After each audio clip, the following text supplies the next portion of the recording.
Bullpen last night after Andrew Alvarez went 5 2/3 innings. Relief unit pretty solid. 3 1/3 following him. 4 different guys combining for those 3 1/3 innings. Justin Lawrence, Matt Crook, Riley Cornelio, and Carson Palmquist. Total of 5 strikeouts between the 4 of them. Only 1 earned run surrendered on the Cornelio solo home run. He struck out 3 amongst his 4 batters retired.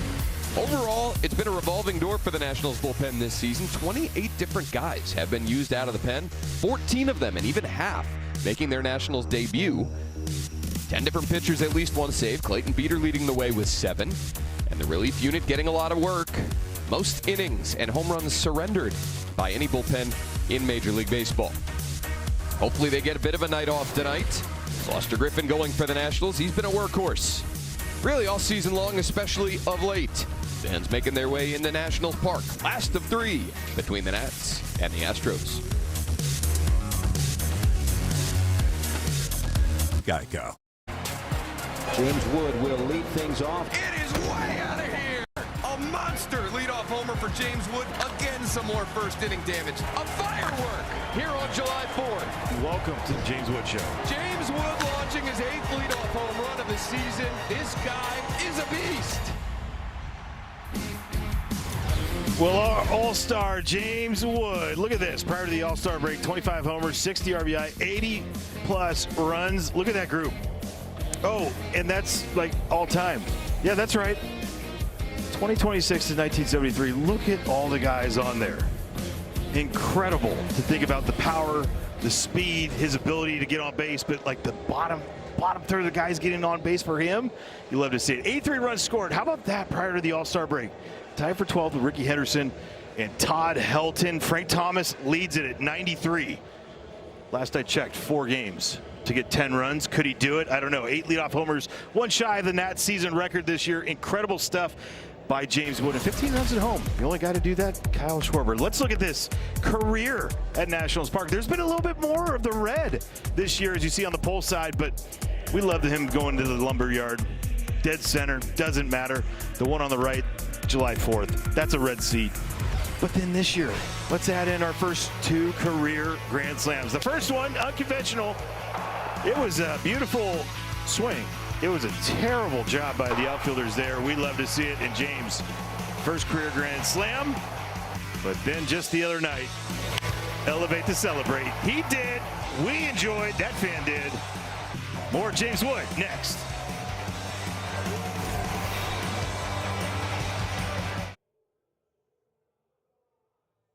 Moderate to severe Crohn's disease. Some fans making their way in through the center field gate. Some already in their seats, ready for the series finale between the Nationals and the Astros. 85 degrees here as we approach first pitch. Humidity down from where it's been the last couple nights. More pleasant at the yard here this evening. Nationals have been relatively healthy overall this season. One guy that's landed on the IL is Jake Irvin, dealing with a right shoulder strain, has been rehabbing over the last 6 weeks or so, and earlier today threw off the game mound here at Nationals Park as he progresses in that rehab. Let's get an update from the man himself earlier today. The biggest thing was just being able to throw everything. Weren't sequencing like a normal game or anything like that, but just being able to throw all my pitches, feel healthy, feel confident doing all that. So I think the biggest balance is just, attacking guys with everything, throwing it over the plate, and just feeling good. Talked to Jake yesterday. He's itching to get back into game action. Yeah, he's a little stir crazy. Yep. That's a competitor right there. Wants to get back into big league games. Good to see him on the path to doing so. Say the Astros lineup, last game of this 3-game set. Very similar to what we've seen the first couple days, at least in the top 2/3. Altuve, Alvarez, Paredes, and Walker remain the top 4. Cam Smith will bat 5th yet again. Yander Diaz, his 2nd start of the series. Bryce Matthews has had a nice time here at Nationals Park. Zach DeZenzo and Nick Allen round out the 9 against Foster Griffin. Yeah, let's look at the lefty. Foster Griffin, 6'3", 225 pounds out of Orlando, 19th star of the year, 9-2, 287. We talked about it with the innings, 103 innings, 103 1/3, sorry, with 100 strikeouts. And it's just look, you could look up and down his arsenal and go 14 against the lefties with the sweeper, 5 with the cutter, 9 with the four-seamer. You look up and down the righties, it's every pitch. He's getting strikeouts. You get the 2 strikes, you have to deal with a lot. And so let's check out that pitch arsenal. StatCast 3D, powered by Google Cloud for Foster Griffin tonight. Cutter, four-seamer, sweeper, curveball, changeup, sinker. We'll add in the splitter, but it hasn't been used a crazy amount. We've talked about that plenty. There's some starts that he hasn't, others not. That cutter, look at where they've been.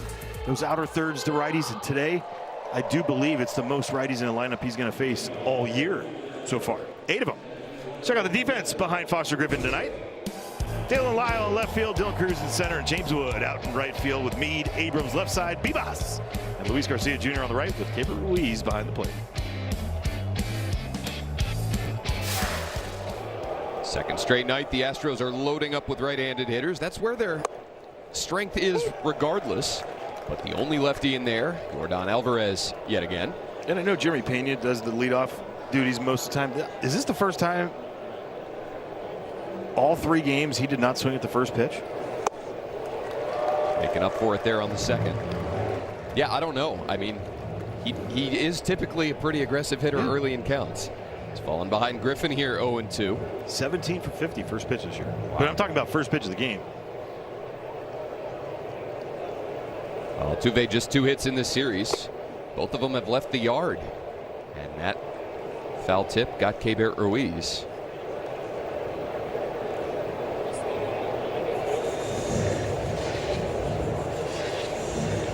Said this a few times in the last week. It feels like the foul tips off the mask. Oh, that one got him right on the chin. Like he's following the ball. I mean, look, we talked about this the other day. There's so many times last year before, where he would go up. And it wouldn't even be where the ball was near.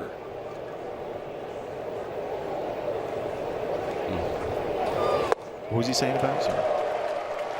a lot of foul tips to Keibert Ruiz's mask lately. But Foster Griffin right back to work. Gets Altuve to strike out on a good breaking ball. Well, he does it on the sweeper, and that's somebody who doesn't throw righties a whole lot. 8% the last 3 weeks. He's feeling it with that one, though. Think about it. You go cutter sweeper with that same type of profile. Ooh. There's the cutter to Yordan Alvarez. 1 for 10 in this series, 3 strikeouts.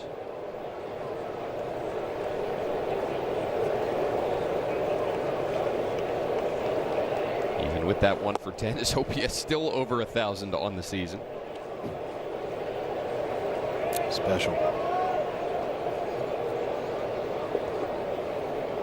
Look forward to watching him after put up a great second half of the season. Fastball misses down, 2-1 to Alvarez. It'll be Mark Ripperger, the crew chief, with the balls and strikes tonight. Brock Ballou, Dan Merzel. Yeah, told Mark today. Shane Livensbarger from first to third. Told Mark today, better not screw up. I'm all over him. Alvarez, fly ball out to left. Dial back and now in for the second out. It's year 14 for Mark Ripperger as far as like being a full-timer. Came up with him. A bunch of the guys. I mean, it's fun to see. Oh, man. We don't stress you out that much to get that great. He goes, no, I'm just old. I'm like, that's a good line. Nice job. Love that guy. Good dude. We're all getting there. He is a good umpire. Until he's not, then it's. And then we're going to blow him up. Then we're blowing him up. Griffin gets through Altuve and Alvarez. Isak Paredes fouls one off. Wanted to bring this up after the Alvarez at bat. His .481 career OPS against the Nationals coming into the game. His second lowest against any team. Why didn't you wait till after the series? We can use it in the open. Because my words have no impact on the game. What was it, like Mike Trout against the Phillies? He goes home and he goes to Citizens Bank Park, and it's like the worst place on earth for him. Yeah. And that's where the All-Star game is. That's where he goes off. He's going to get a great ovation there, I'm sure. He does every time he goes back there. 0-2 on Paredes. Got him. Foster Griffin dialed in early on. A 1-2-3 first with strikeouts of Altuve and Paredes. Well, look at the little splitter Down and away. Great movement. Strikeout number 2. Like a relentless. James Wood striding into the batter's box. 25 home runs on the season, nearly a third of them leadoff homers. Picked up his 8th of the season last night. He'll lead off for the 94th time this season. Garcia, Meade, and Abrams behind him. Dalen Lyle in the 5 spot. Jorvik Vivas, the second baseman today. Tenna DHing, and Keibert Ruiz, the 9-hitter. As we lay out, just in case James Wood homers on the first pitch, it's ball 1 from Spencer Arrighetti. Do I dare do it on the second pitch right here? Well, maybe. For Arrighetti, his 15th start of the year in AAA. Not enough spots for their rotation early on, but as the injuries accumulated, he got up here and he dominated that first couple months. June, not so much. Good pitcher, though. 26 years of age, from Albuquerque, New Mexico. Yeah, but smart. He didn't go to pitch at New Mexico or New Mexico State. He went to University of Louisiana at Lafayette. He's a raging Cajun. Smart. 2-1 to Wood. Misses low with the curveball. 3-1. Heavier air, way tougher to hit. Yeah. So, better numbers. 6th round pick of the Astros back in 2021. Facing Wood, who's 3 for 6 with 2 homers and 5 driven in this series. Also 4 walks. No. Low. Yeah. And James going to earn himself a free pass here. Give us some. Come on, Mark. Dial it in. ABS powered by T-Mobile, and a chance for you to get all over your buddy here. No, just the first guy. I can't do it. But now James 4 for 17. Guess what? That's his first walk added this year. Via an ABS challenge. Yep. Let's check out the pitch arsenal here for Spencer Arrighetti. Curveball, 4-seamer, sweeper, sinker. You see that low arm slot, so you're thinking east-west. More than anything, he'll get under a 4-seamer, get to the top of the zone. Curveball changeups to lefties.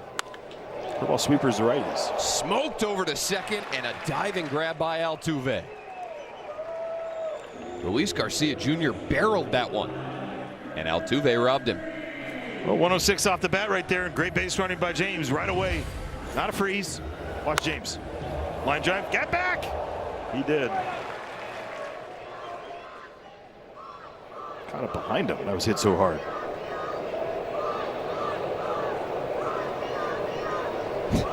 Got some Aussie, Aussie, Aussie, oi, oi, oi chants from the upper deck crowd here at Nationals Park as Curtis Meade takes ball 1. Sound like, hey, I bet. I hate that guy. He hears that. He's like, I hate that sound. Meade having a nice series. 5 for 10, a homer, 3 driven in. He's reached safely in his last 8 games. Takes ball 2. James Wood, by the way, after that leadoff walk, has reached in 22 of his last 33 plate appearances. I believe that's number 40 as far as leading off the game, being on base. 40 of the, what game is this, 95, 94? 94. Meade down the left field line, hooking, foul.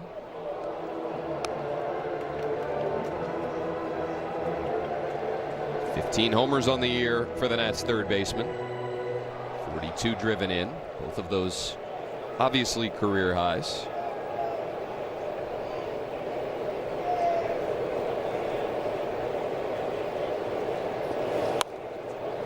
Fouls this one off right side, 2-2.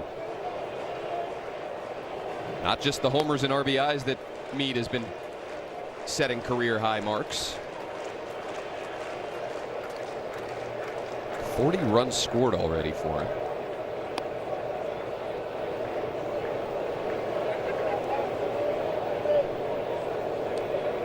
An everyday player and a near everyday contributor. Arrighetti's 2-2 will come after a pick over to first. He's done a really nice job just in general, and he's played a really good third base too. I think that we talk about the offensive numbers because those stand out, but I think defensively He's shown some really good stuff over there.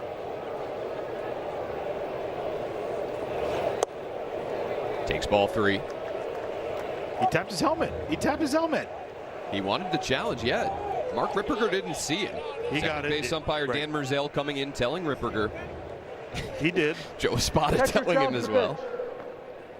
We wanted that because it was a ball. I don't know if Yainer Diaz is going to be happy with the result after No, we are this. ABS powered by T-Mobile, showing ball 3. So the count goes full to Meade. And the Astros already down to just 1 challenge remaining the rest of the game.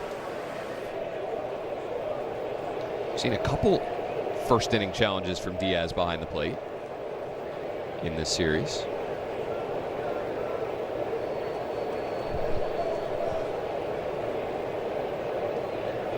Payoff pitch. Called strike 3. Meade wants the challenge. He looked towards the dugout, and Ripperger isn't going to allow it. Curtis Meade had the right idea, but he waited too long, and he's down on strikes. And I don't know if it's if it is the too long.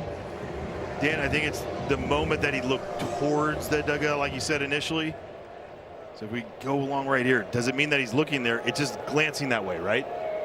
Doesn't have to be a full-on look, but that's what they're going to see and act like you're using help.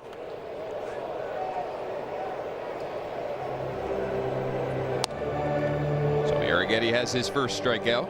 2 down now for C.J. Abrams. Getting back on track this homestand. This series especially 4 for 7, a homer, 4 driven in, also 2 walks. Calmly takes the curveball away. Those calm takes have become more of a regularity on this homestand.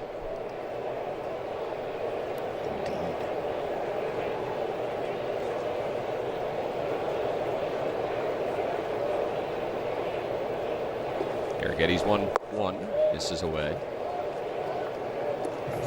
He mentions Arrighetti's tremendous May. Went 4-1 with a 0.93 ERA. He's named American League Pitcher of the Month. Then things totally flipped in June. 0-3 with a 9.00.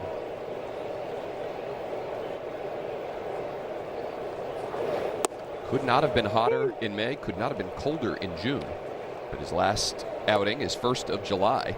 Went 6 innings, allowed just 1 run and 2 hits against the Rays. Well, he's one of those guys ahead and behind, just drastic numbers. A 2-2 to Abrams. So you look at like roughly around those last 3 weeks of starts, 10 for 22 when he's been behind the count. Even 4 for 15.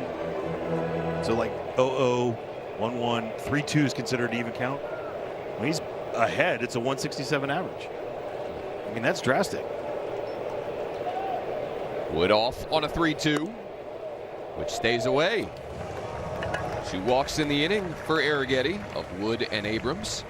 And that'll put 2 on with 2 out for Dalen Lyle. Let's look at the Astros defense behind Spencer Arrighetti tonight was Zach DeZenzo. He is in left field. Bryce Matthews in center. Cam Smith in right field. Paredes and Allen on the left side. Altuve and Christian Walker on the right with Yainer Diaz behind the plate.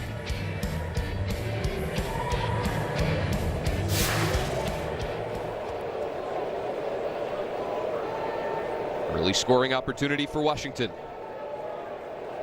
Dalen Lyle looking for his first hit of the series. Takes ball 1.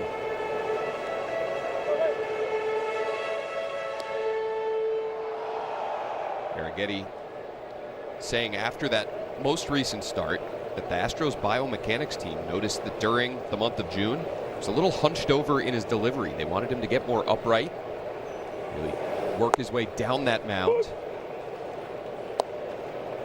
At the end of June, he was talking about, it was like one of the most transparent post-game interviews of like figuring out, I don't know what's going on, but I'm going to dive in, like, because it's not good right now. To be that, he goes as inconsistent, right? Like have a special May and then just be awful. Like it was pretty cool to hear an athlete talk about it like that. Be a little bit self-aware, which he is.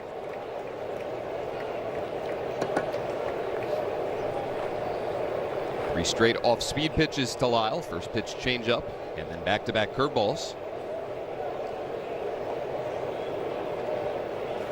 He fires a 1-2. Pulled foul.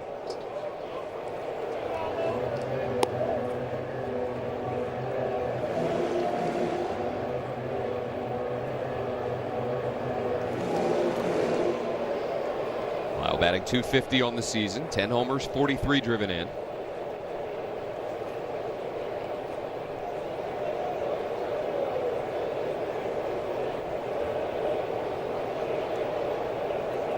Arrigetti's 1-2. Back. James Wood slightly taller than Nick Allen. Yeah, he's like, no, he's back there for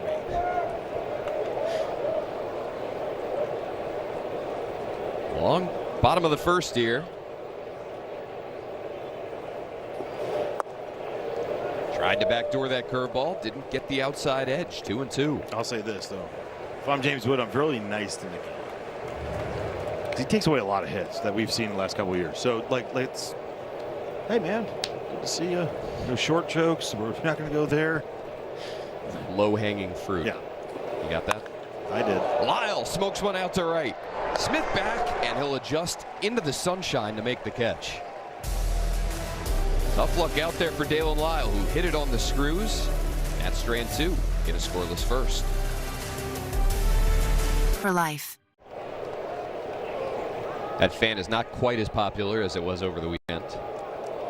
Yeah, how was that Sunday? Warm. No, the fan. Was it good? Did you go out there? I did not. Okay. No. That was needed up here, apparently. Foster Griffin, 11 pitches, 9 strikes in a 1-2-3 first, and right back in the zone to start the second. 0-1 to Christian Walker. 35-year-old Norristown, Pennsylvania native. I always joked with him, like, most shocker of a shock to the system that you could have, go from Norristown to South Carolina. I went to college. Good change up there, 1-2. I love his story. It's awesome. Took him a little while to click. Cups of coffee with the Orioles in 2014 and 15. Claimed off waivers 3 times by the Braves, Reds, and Diamondbacks. And then finally had his big breakout season in 2022 as a 31-year-old. Hit 36 homers, drove in 94, won a Gold Glove, and had an OPS plus of 125. And he's just post, Paul Goldschmidt being like, go right to St. Louis. They're looking for something, and I'd say they found it. It's a good point because you wonder if they had held on to Goldschmidt. Where does he land? Does it ever really happen for Christian Walker? You never know. Sky-high pop-up. Griffin over until he's called off by his first baseman. He's got 2 this year, right? He's got 2 pop-ups? I think so. Yep. Well, I mean, just knowing the kind of guy that he is, like a Christian Walker, and getting to know him over the last few years, he would have found somewhere. Like he's a good human, man. Obviously a good baseball player, but you could, certain guys find their way. But I mean, the perfect situation that happened. Torey Lavelle loved him. Well, his story could not be a whole lot different than Cam Smith's. Oh, we mentioned this the other night. Number 14 overall pick 2 years ago. Got traded by the Cubs to the Astros in the Kyle Tucker deal, and then in his first full professional season broke camp with the Astros. Remember how, though? Joe Espada and Dana Brown had called his parents to bring him in to announce it in camp. That's right. To him. That's right. In the clubhouse. And he's right? like, wait, why are you in here? So cool. Fouls off a Griffin sweeper, and it's 1-2. There's Joe Espada. Astros started 19-30 this season. They're now 27-18 since. They've won 6 of their last 7 series.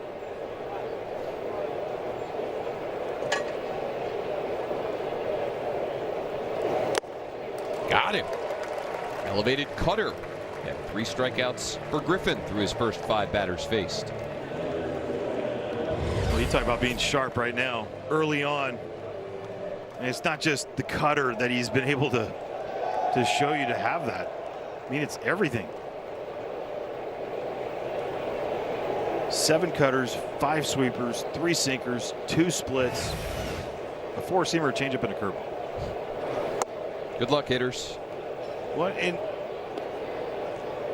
I find it's so different because, like, a power guy, I always like with Strauss. I'd always talk to him and be like, dude, we loved it when you facing him. Like, obviously, it didn't always go well for everybody, but like, we loved it. You showed everything right away, like what your comfortable was. Yeah, like, go fastballs by everybody. Just blow it by, in the first time through. Then add in something, because I mean, you're hoping that he was going to get to that spot, and he finally did, obviously.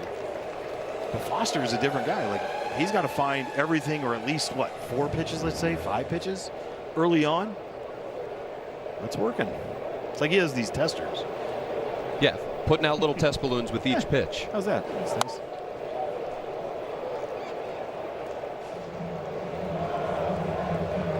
Yainer Diaz stays alive. I love how when people talk about, like, oh, well, What do you got? he thumbs it. He's, this artist. He's a technician. All this stuff. Is like, those guys don't strike out almost 1 an inning. Those guys are like in the 50s. Like, it's a half.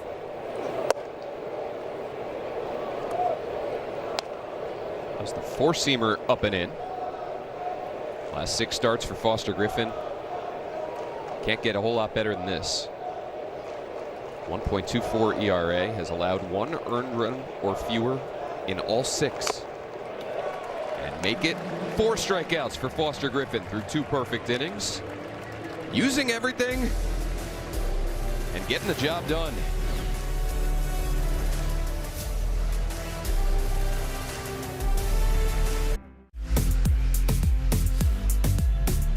Bring the Nats on all your summer vacations and staycations. Watch games at home or on the go for just $54.99 for the remainder of the season. Get a free trial today at nationals.tv.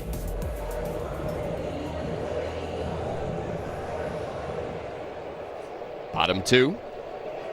Cruz, Bibas, and Tenadu up for the Nationals. 24 pitches, just 11 strikes for Spencer Arrighetti in that first inning. And he misses well outside with a sweeper. Cruz got most of last night off, then pinch hit for the Nationals as they tried to mount a 9th inning comeback. Batted for Keibert Ruiz with the bases loaded, and that's trailing by 3 against Josh Hader. Fun.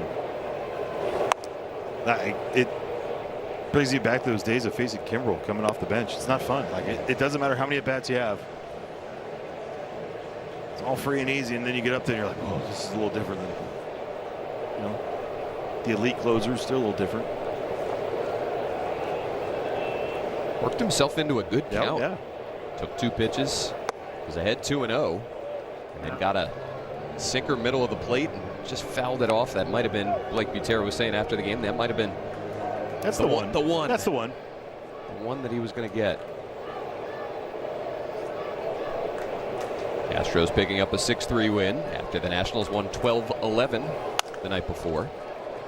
Just grounds one over to third for Isaac Paredes. And there's one out bottom 2. I always think about that at bat and that one that you miss, and I think it was 2-0 in that situation, and J-Dub and Charlie Manuel come to mind, because J-Dub would, it's like 3-0, almost treated like a 3-0, like it's like fair or foul, but it's going to be a pull side homer. You know what I mean? Like, not to be late on. It's just not one of those where you're going, can't believe you did that. I get it.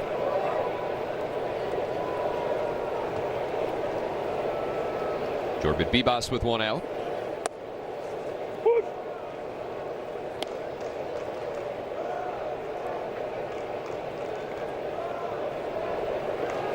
Bibas 1 for 4 in this series.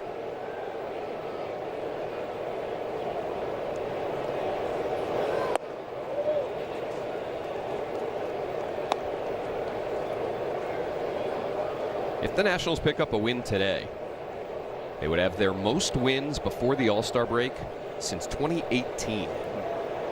Be number 48 with a victory today, equaling that 2018 total. Nice. Bibas down the right field line. That'll stay fair. Extra bases for Bibas as it bangs off the right field wall. A one-out double for the Nats second baseman. Well, he throws a ton of curveballs to lefties. It's been good all year. 164 average, 182 slug. Because he doesn't do a whole lot of that. Floated up there. And a great job by Jorvik. Stay behind it nicely. Don't leak out front.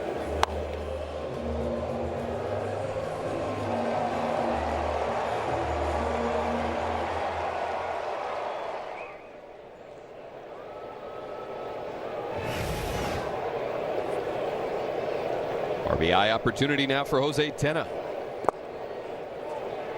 He jump-started that ninth inning rally last night, hit a pinch hit homer. Now on this homestand for Tena, 5 for 12, 2 homers and 2 walks. OPS comfortably into the 700s.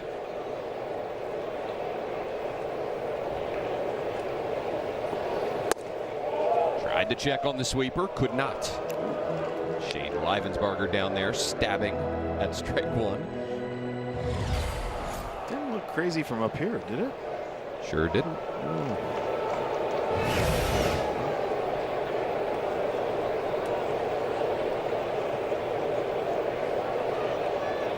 Arrighetti's 1-1.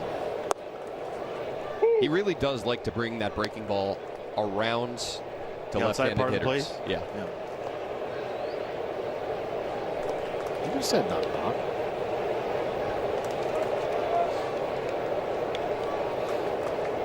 One and two now.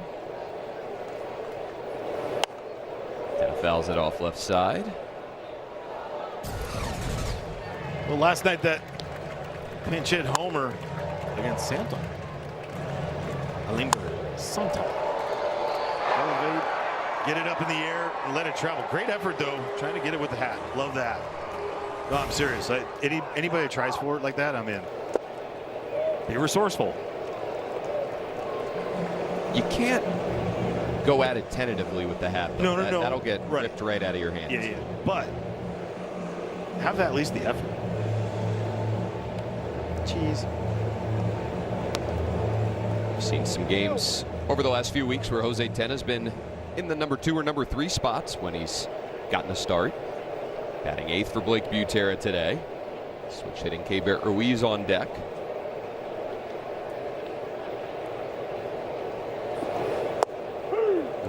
Takes the backdoor curveball for strike 3. I mean, it with all due respect to everybody out there, that's a beautiful pitch. Look at how far off the outside part this starts. I mean, there's not much you can do.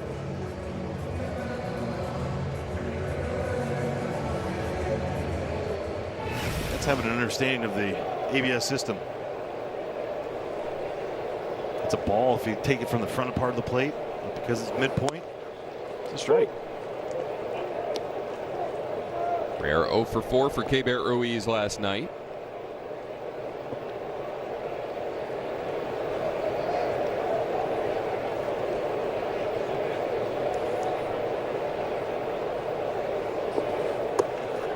That one stays out. Ball on a strike.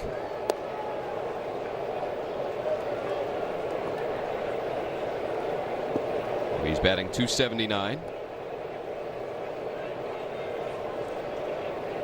Cooled off maybe a little bit over the last week and a half. Still one of the best stories for the Nationals of this first half.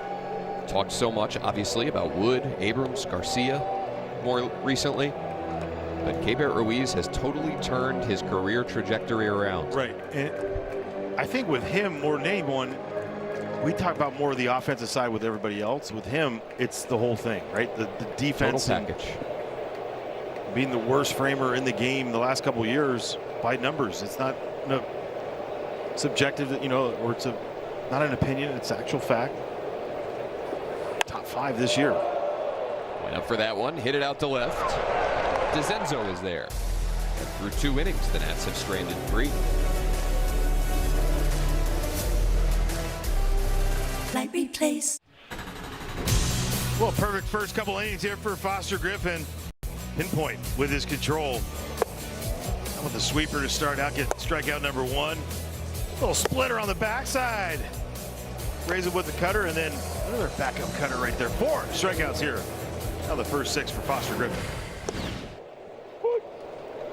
And what a surprise. Strike 1 from Griffin to start the third. He's thrown 27 pitches, 20 of them for strikes. And he's ahead of Bryce Matthews. Popped up out to shallow center. Abrams will range back and make the catch for out number 1.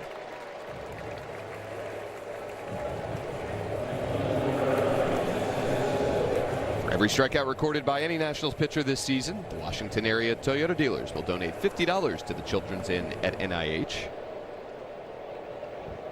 You almost get that sense. We talked about this, was that Baltimore?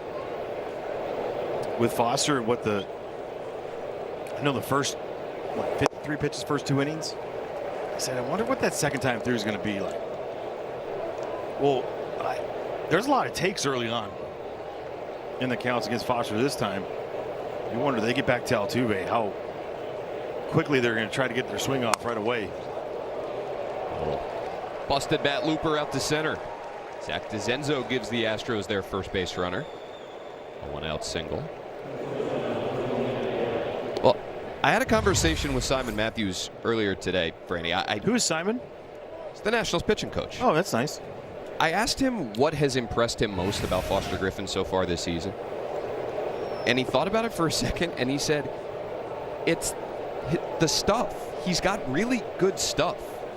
He was saying people might have a perception. He's a lefty, he throws 91. There might be a mold for guys like that. He said, you know, people had their ideas about Larry Bird, but Larry Bird could really freaking shoot. And And talk trash. His point was Foster Griffin's got really high quality stuff. And just because he doesn't light up the radar gun, just because he has 7 pitches, let's not ignore the fact that his cutter is elite. That's the term that Simon Matthews used. And you look at the run value on that pitch, it's plus 10 on his cutter this season. Chopper down to third off the bat of Allen. Meade picks it well, goes to second and gets the lead runner. And Allen beats out the relay throw. How about the attack right there by Curtis Meade? The only reason why they had a chance at first. Curtis coming in hard on that one.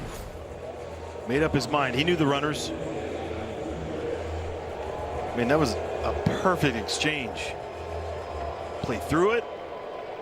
See it through. Right? So many guys, their heads come up and you're like, how'd you see that one? He locked in.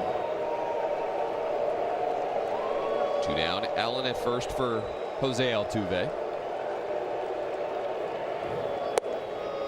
But just to wrap up that Simon Matthews point, he said he's had starts this year, Griffin, where he's deep into a game, his tank is empty.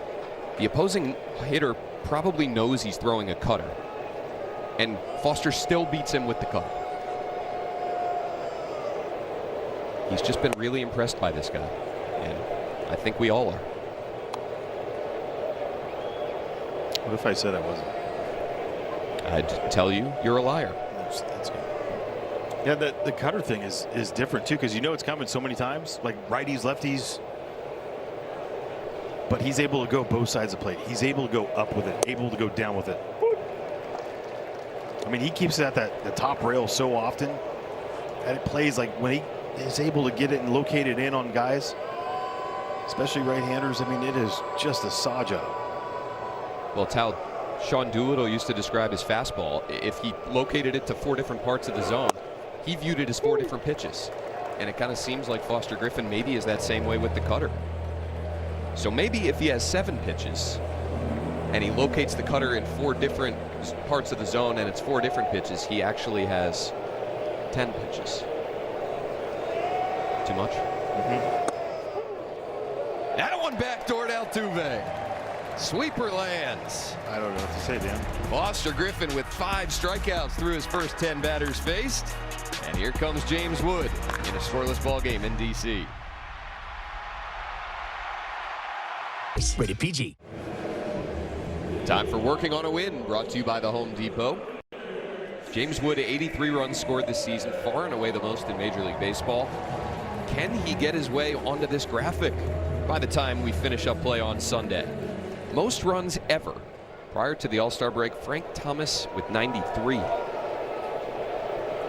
Yeah, I looked it up. 78 RBI to go along with it. In 80, what did I tell you, 86 games? It's crazy. Decent first half. Yeah. Wood walked leading off the bottom of the first. It's probably the same year that he recorded Mr. Baseball as well.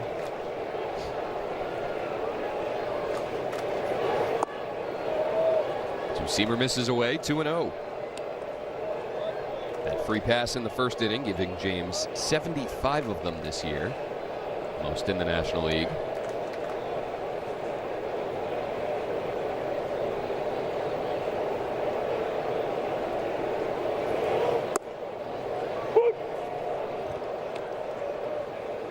That's low. Generous strike one call.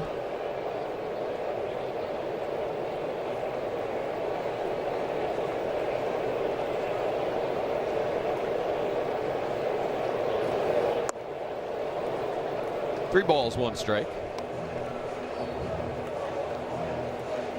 Nationals have homered in 10 straight ball games, the longest active streak of any team in Major League Baseball. He says ahead of a 3-1 to Wood. Taken low. Close to the same location as that curveball that was called strike one. And James Wood has walked twice through 3 innings tonight. Well, 12 already in this month. 12.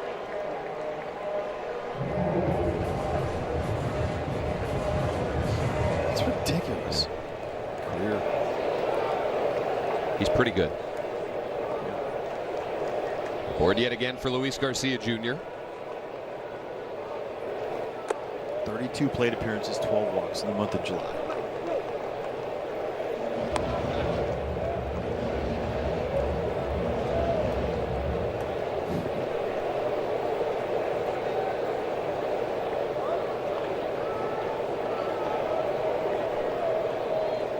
Garcia 6 homers in his last 10 games, 10 in his last 17. But he hasn't homered in this series. The guy is really struggling.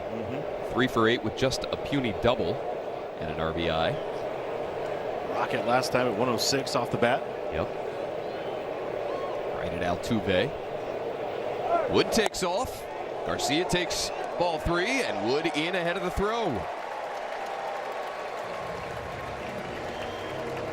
I mean, I get Nick Allen wanting to get this, but I mean, look at the jump. Great take by Louis.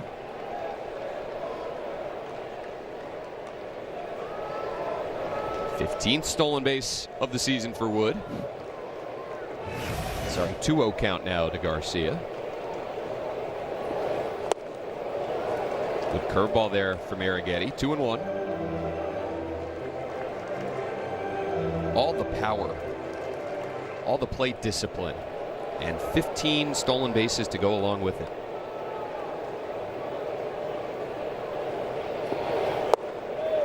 It's good adjustment there by Garcia. Waved at the breaking ball, a pitch ahead of it that was below the zone.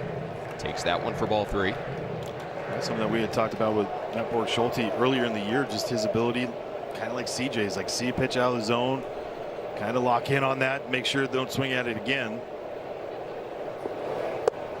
And he takes ball 4. It's already the 4th walk issued by Spencer Arrighetti tonight. It puts 2 on with nobody out here in the 3rd. It's kind of resembling what it was in June for him. Last start, 1 walk. Last 5 starts, it was 4, 1, 0, 5, and 1. There's 5 coming against Detroit. Only finished 3 innings. Josh Miller, pitching coach, right there. He got it close, huh? Yeah, he did.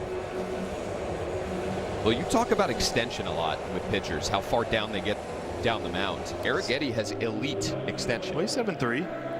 With that low arm slot, almost, it's not pushy like Jacob Mizorowski, right? But like his 92.5 plays 94.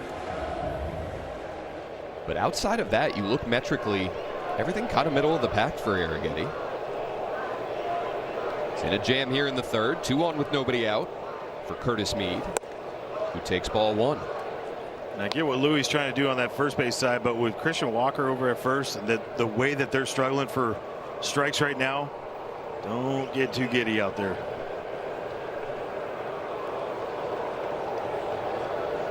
That's right. Oh.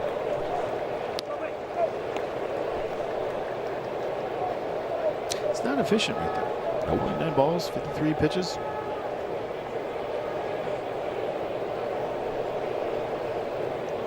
Count leverage for me to 2-0. Lines one out to center. Bryce Matthews is there. Nice. Wood tagging at second, going to challenge the arm of Matthews and get into third safely with one out. Now that's it. So that's the part. I'm not saying Louie's going to go and push it, but great base running by James. Nobody out. Get out there, push off. But think about it. If Luis Garcia Jr. goes back right away, it tags up and uses his eyes to watch this whole thing. See, he takes off a little bit. He's halfway. Never know. He gets a second. Now it's second and third. Nobody out. And it just, you know, little things like that. Stay out of the don't play. He's good though. I think he just wanted to talk. Louis? Yeah. He usually does. Yep. They're at the corners for Abrams, who takes ball one. Worked his third walk of the series back in the first inning.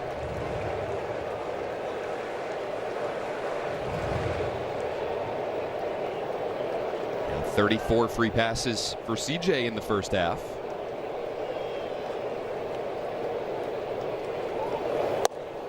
He's 17 for 26, runner at third, fewer than 2 this year.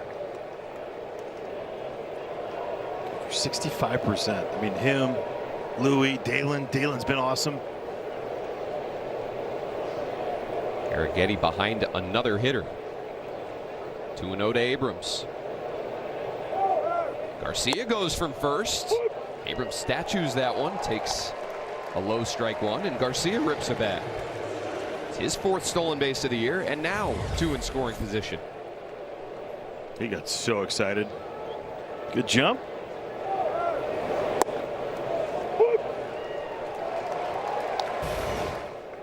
Mark Ripperger liking the low strike tonight. Every night. 3-1 now to Abrams. 32 balls for Arrighetti compared to 26 strikes.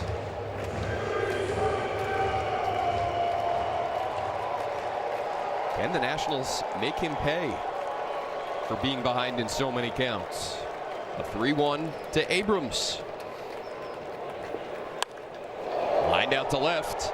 Toward the line is DeZenzo. He'll make the catch. Tagging at third is James Wood. He'll come to the plate with the game's first run. C.J. Abrams picks up his 66th RBI of the season, and it's 1-0 Nats here in the third. What a great at bat right there by C.J. Abrams. Take what they give you. Line one to left. What is it, sac fly number 6 now on the year? Sweet at bat.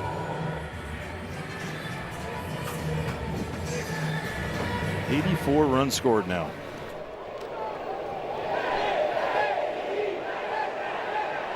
Garcia still out there at second with 2 down now. And here's Dalen Lyle. Hit one well out to center field to end the first inning.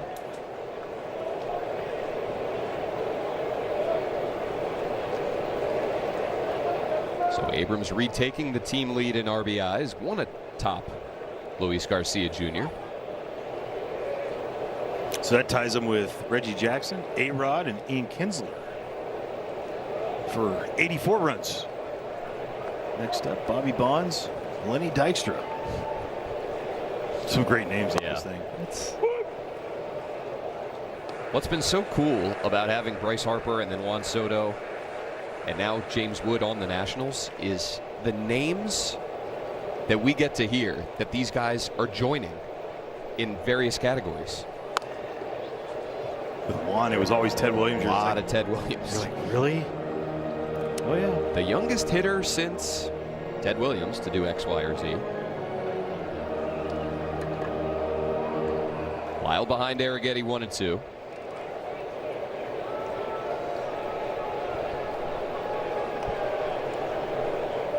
Nationals looking for yet another multi-run inning. They've excelled at that this season.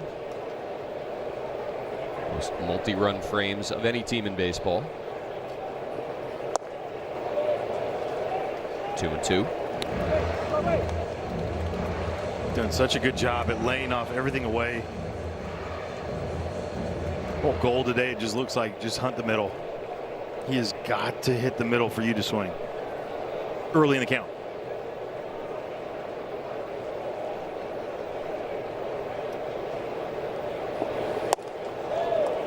Good take there by Lyle. 3-2. It just sets up. I always think that one right there, that lean over, try to backdoor that curveball right here.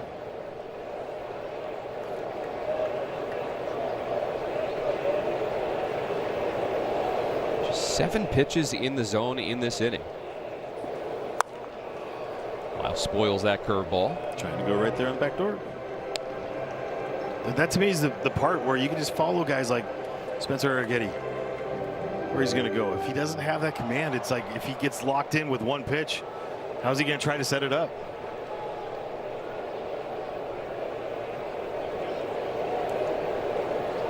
Another 3-2 with Garcia on the move. Out to left center. Matthews chasing it into the gap. Still looking up, and it bangs off the wall. Garcia in to score. Lyle will stop at second, content with an RBI double. 2-0 Nats here in the third. That ball just kept carrying and carrying. What a sweet swing. The ultimate backswing, backspin swing. It's only 102, but just look at him. Short, compact, down through it. What a beautiful piece of hitting right there. Almost went into the lumberyard.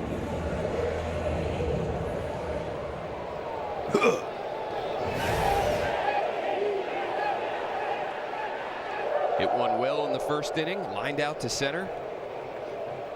Drove another one out that way and got rewarded that time. And Dalen gonna make his way to third and then have to head to the dugout after Zach DeZenzo robs Dylan Cruz.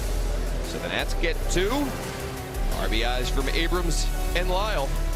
DeZenzo keeps it 2-0 Nats. Now at the Home Depot. The 4th inning of Nationals baseball is brought to you by your Washington area Toyota dealers. Shop Toyota for legendary style and reliability. Check out the all-new RAV4 at Toyota.com. Foster Griffin has a 2-run lead with which to work.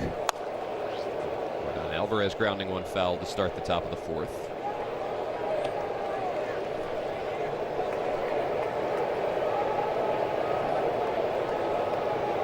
Alvarez flew out to left field in the first.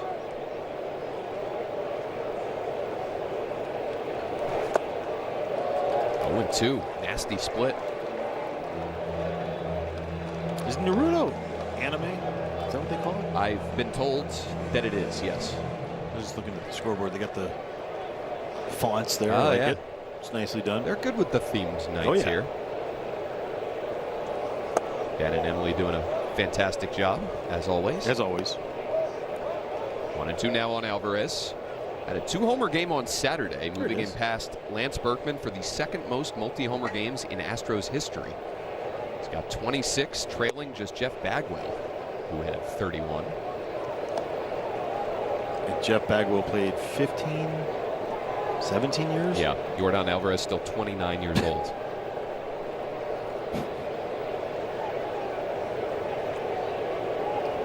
Griffin's 2-2. Got him. There again. A cutter past a really good hitter. And 6 Ks now for Foster Griffin. And Alexa Datt has more on the Nationals lefty. Dan, Blake Butera complimenting his starter today. He said he's one of the most prepared pitchers I've ever been around in my life. And in these player plan meetings that he's holding, a lot of other pitchers have mentioned that Foster has helped them out so much just because of the way that he prepares and the way that he sees things. Foster mentioned his last outing was grindy, and when I mentioned that to Blake, Blake said, I think he always says that. I thought it was great. But he said, we are at the time of year where opposing hitters know who Foster is. They're making their adjustments, and he just continues to make those adjustments back. It's been fun to watch. Dan? Thank you, Alexa. Isaac Paredes a 1-out double into the left center field gap. Just his 2nd hit of the series. Well, a lot of that for Foster too is going over to Japan and understanding how to scout himself, how to plan for himself. Everyone has, you know, game planning, doing all that. Well, okay,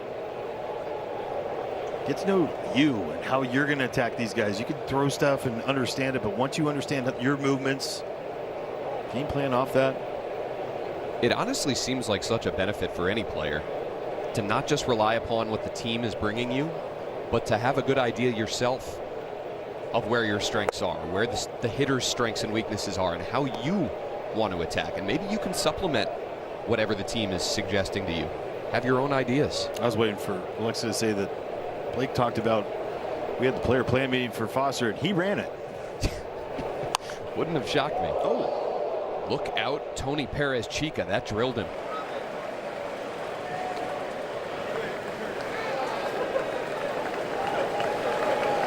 Well, this was the concern when Major League Baseball told base coaches that they needed to stay within the width of that base, or that base coach box this year. You can move closer to your dugout, but you have to stay within the edges horizontally. There's Chica, looks all right.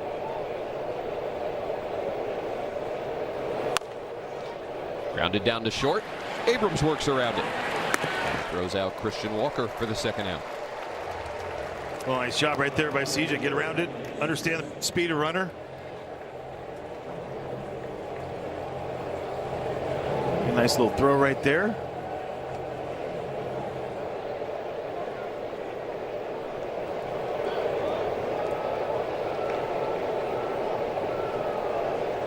Brady's still at second. 2 away for Cam Smith.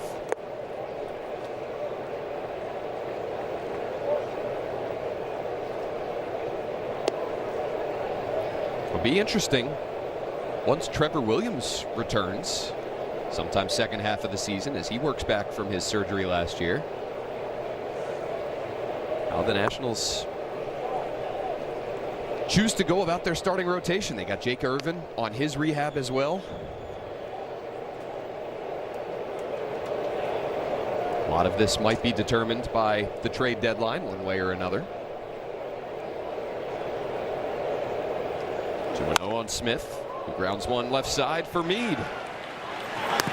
Throw out Cam Smith, and Foster Griffin strands one of the few base runners he's put on so far today. 2-0 Nats, mid-4. Calling all kids at heart. It's Family Fun Days at Nationals Park. Every Sunday of a homestand. Enjoy fun zones, photo ops with mascots, and more. Screech, the president's what? Plus kids 12 and under can run the bases after the game. Visit nationals.com/kids. Ready to go to the tarps off section. Because you're not getting the ball, hiding it from you. She's like, I got my Naruto jersey on.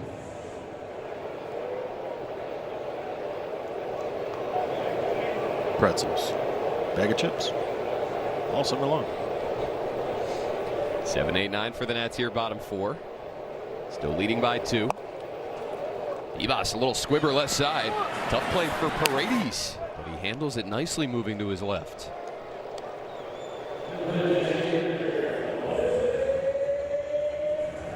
Boy, had a lot of spin on it. Yes, it did. Well, good job by Isaac Paredes on this one, because it's spinning. We talk about getting it out of your glove, so he takes his time a little bit right here. Pounds it, stops it, and then fires a strike.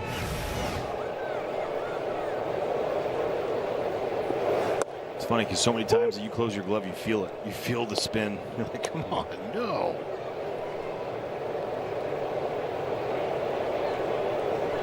It's a good player, man.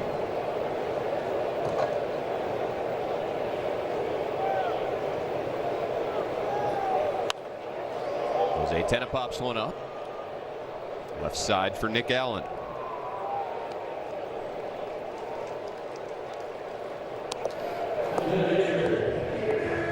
Well, it's just one of those nights too. I get that Foster's pitching great so far. It just get back up there, get back on, finding some action, get more runs.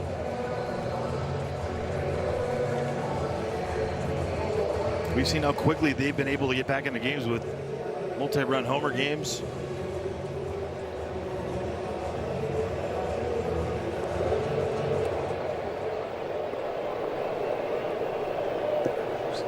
interesting to see Bebas Antenna hacking so early in these counts against Arrighetti, who threw 35 balls compared to 32 strikes through his first 3 innings.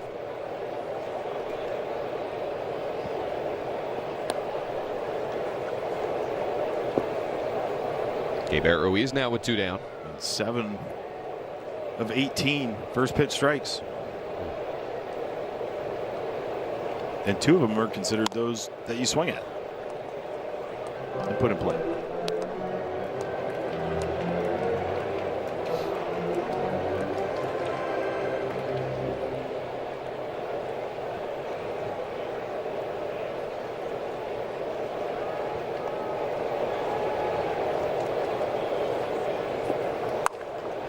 Ruiz goes down and laces one into the right.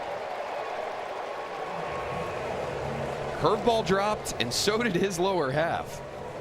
And he barreled it for a 2-out single. Watch him go down with his knees. So that's technically staying tall. He's not bending at his waist to go get that. He gets into his legs and it adds that length in the swing there. So many times you bend at the waist, you lose all your power, your backside. That one he stays in his legs, gets enough out there, rockets it to Ray. Gets James Wood another at bat. 3rd time to the plate here in the first 4 innings. He's walked in each of the first 2, stole a base, and scored a run in the 3rd. I think he's seen 1 true strike. The other ones that are called, 2 of them off the plate or below the zone.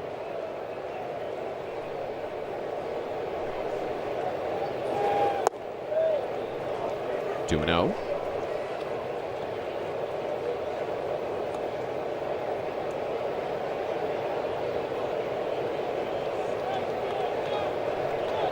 Only 2 players this season in Major League Baseball with 20 or more homers and 15 or more stolen bases. It's Pete Crow Armstrong and James Wood. Same body type? Yeah. Very similar. Yet again has found himself in a hitter's count against Arrighetti. Does he unleash on a 3-0? He does not even close. 3 walks for James Wood tonight, 77 on the season. And if you're Luis Garcia Jr. right now, every single time you come to the plate, seemingly, you've got a chance to drive in at least 1 runner. And that's where the importance of having Louis behind him, someone hot.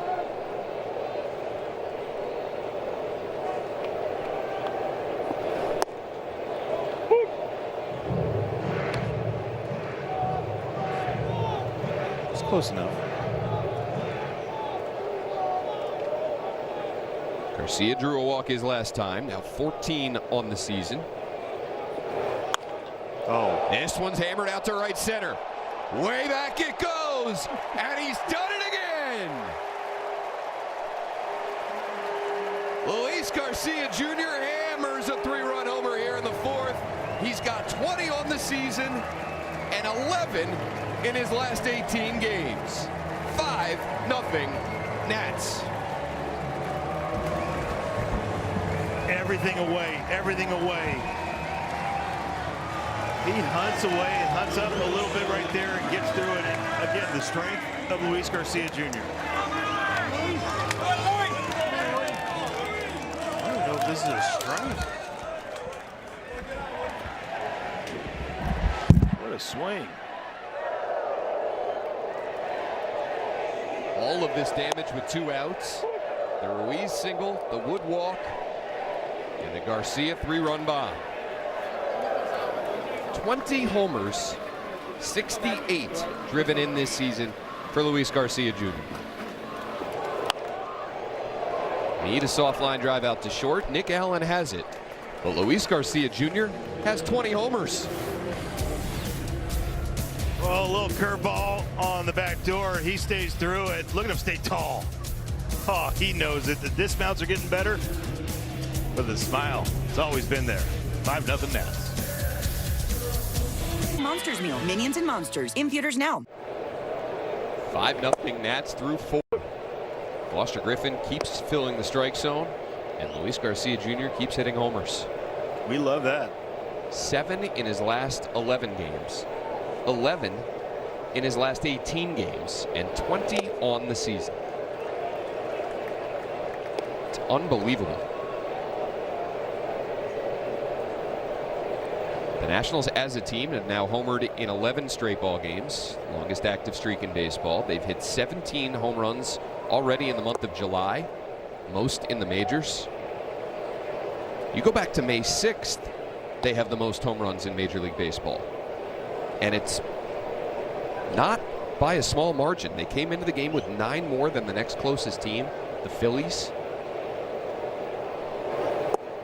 They were only 2 home runs behind the Yankees for the most all season long coming into the game. And now James Wood and Luis Garcia Jr. both at 20 or more, giving the Nationals 2 20 homer guys before the break for the first time in their team history. That is awesome. That is awesome. And CJ just 1 home run away from joining them with 20 plus. And he completed the home run cycle this year. First 3-run homer. He's got 10 solos, 8 2-run shots, 1 3-run, and a grand slam now. And a 2-strike count. Yainer Diaz gets 1 past Curtis Mead at third. So a leadoff double for the Astros catcher.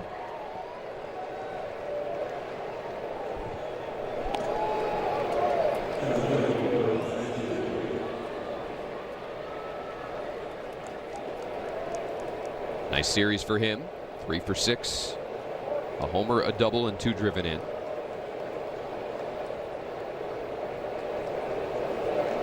Foster Griffin stranded a man in scoring position last inning. He'll look to do it again.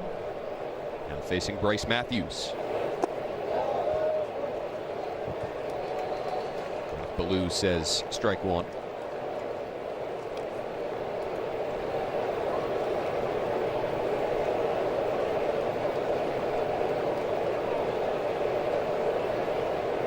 It's really interesting with this Astros team. They've gotten back into contention. 2 games under 500 entering today's play, but their overall run differential is still minus 42 entering the game and now minus 47 on the season. And even during this last 6-week span where they've had one of the best records in the American League, their run differential has been hovering around 0. Yeah. And you look at the consistent performance of Yordan Alvarez all year and Christian Walker, but like without Yordan, they'd be it's crazy. Yeah. You wonder how much of what they've done lately is sustainable in the big picture. They are going to get some reinforcements. Well, that's the part is the pitching. I mean, when Hunter Brown came back for them, it solidified that part of the rotation for them. Yeah. Eric Getty's been really good. We already chronicled the bad month, but that was a month for him. They hope to get Lance McCullers back at some point as this one gets past Ruiz. And Diaz to third with nobody out.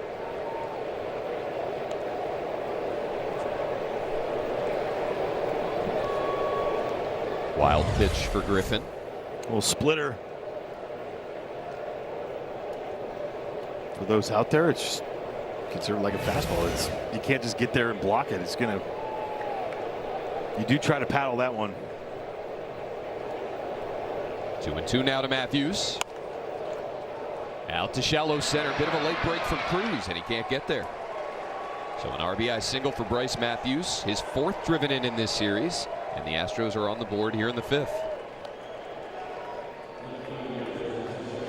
Well, backdoor curveball on this one, stays through it. And you wonder, because of the sound, you could hear the sound, that it kind of sounded a little bit more solid than what Dylan thought. He held up a little bit. And yes, you do listen for sound.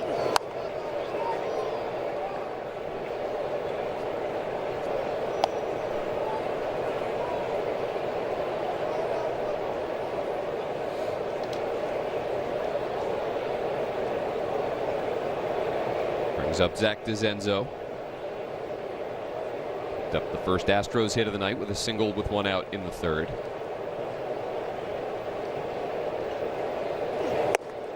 Can't get to the cutter. 0-2.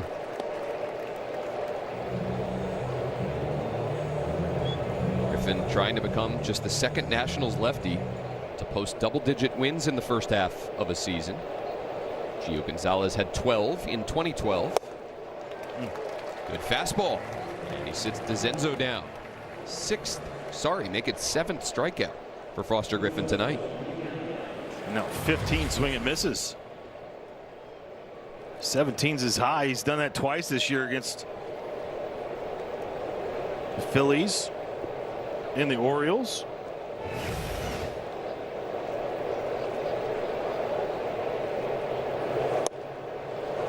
Pulls the string on the changeup.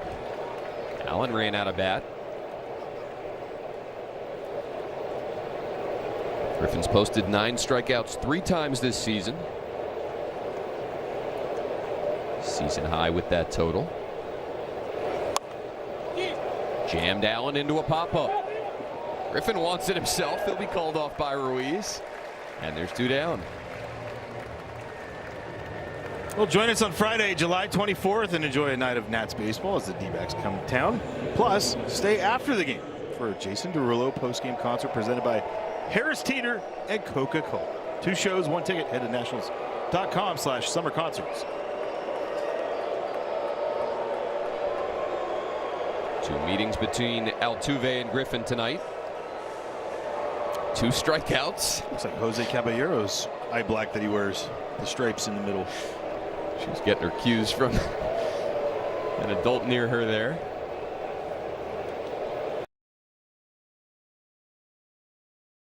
In the first, looking at a sweeper in the third. Oh, there's matching that season high, 17 swinging misses. Is the sinker. And they got a runner picked off. Garcia creates a throwing lane. Tag applied by Bibas, but he pulled the swim move, did Matthews. Time and time again, base runners proving that swim move can be effective. What a great job by Louis. Watch him come get it and watch how quickly. This is the second baseman in him. Did such a fantastic job to cut down that lane. I'm telling you right now, the runners are getting good, but when you see this happen, just tackle him. I'm almost like, seriously, it's not a joke. You got it. Lay out, just do it. Might be the only way to do it.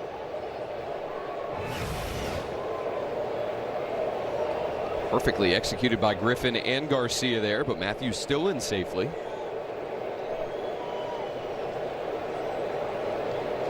He picks up his 4th stolen base of the year. There it is. 0-2 now on Altuve, and another swing and miss from Griffin.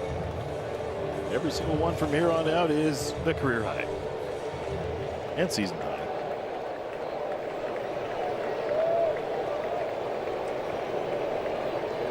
Check of Matthews and a foul ball. We talked to Griffin after his outing at Baltimore 2 starts ago. He threw 112 pitches in that one. He admitted he was feeling a little sore the next day. Because he's old. Yeah, 30. Threw just 83 pitches in his last start. Perhaps a bit of a physical reset. Also had an extra day of rest going into that outing. It's like they planned it out. Huh. Better health. No big deal.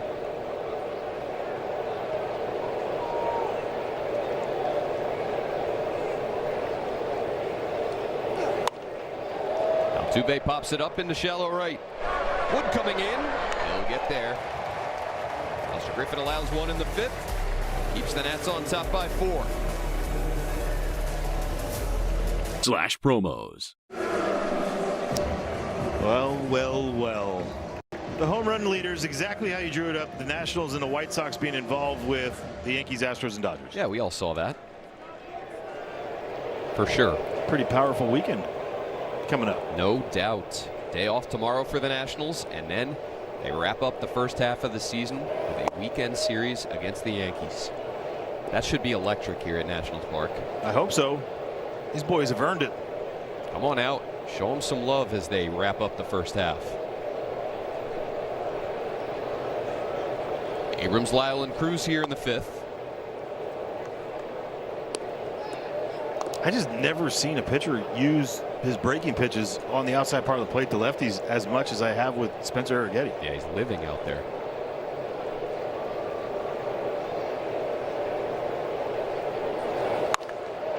Abrams demolishes one. Way back and out of here.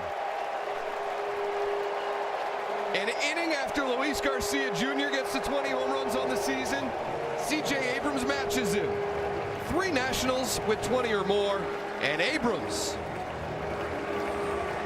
making it 6-1 Nats here in the 5th. Well, how about the night so far? A walk, a sac fly, and a bomb. Nibble, attack him, and he drops the head on it. 104, 415 feet, and a hug from Louis. CJ has now tied a career high with 20 homers set 2 years ago. Garcia's already topped his career high before the break. CJ has tied his. Just that sweet swing right there. That's the one that we were used to the first 2 months of the year. No ad, right? Like just perfectly balanced through his entire swing. Slow takes.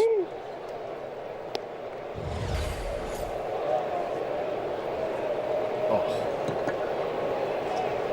Just perfect.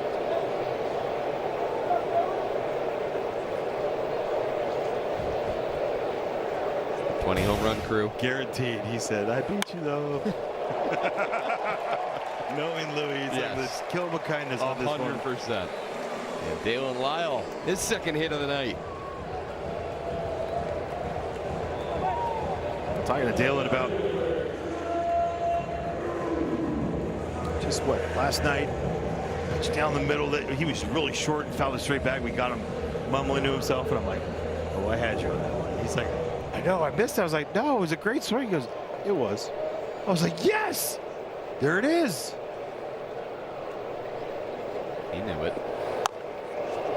Cruz a chopper right side. This might be a beautiful thing. Altuve can't do anything with it. And Dylan Cruz on a little 1/3 swing picks up his first hit of the series.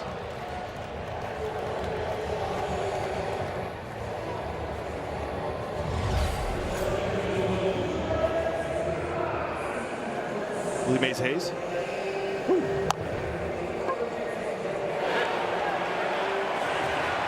They don't make up for him every single time, but that layout by DeZenzo in left field. He needs about 20 more of those this year to feel like it's equaled out. Yeah. That's a start. Astros have had a hard time with their starting pitching in this series. And here in the 5th, bullpen getting some work. Remember Santa, who closed or attempted to close out the game yesterday, was pitching in the ninth before Hader had to be called upon. He's warming here in the 5th as Arrighetti gets close to the 90 pitch mark. All 3 Nationals here in the 5th have reached the Abrams homer and back-to-back singles from Lyle and Cruz. Now Jorbit Bibas looking to add on. Hunt the middle. That's the biggest thing right here for Jorbit.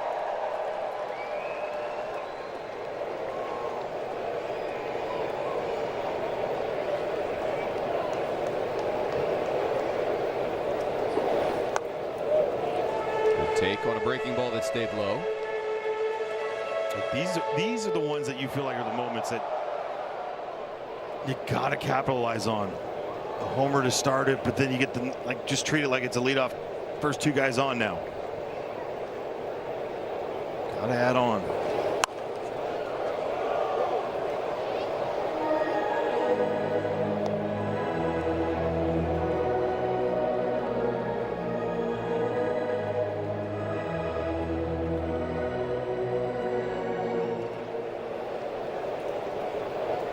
Still laughing to myself that the Nationals and Yankees are tied for the most homers in baseball. It's just unbelievable. And it's not like opening weekend. We're at game 94. Right. This is the Nationals' 94th game of the season. Crazy.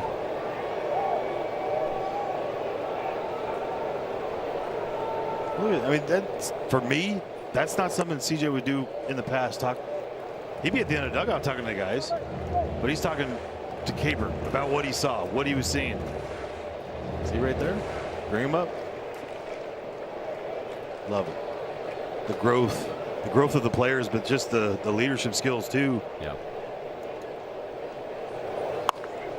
Ebos cranks one down the right field line, foul. Well, what's so fun about watching these young players? We always talk about young talent, young talent, young talent.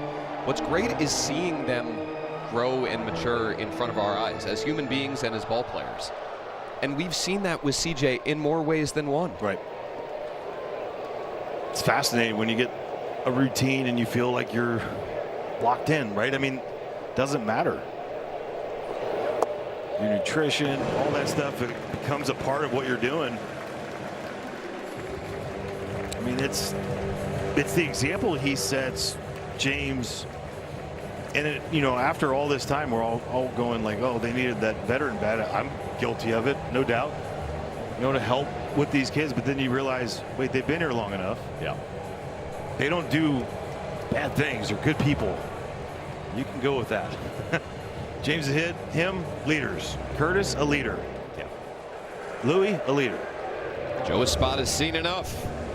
Into the Astros bullpen we go here in the fifth.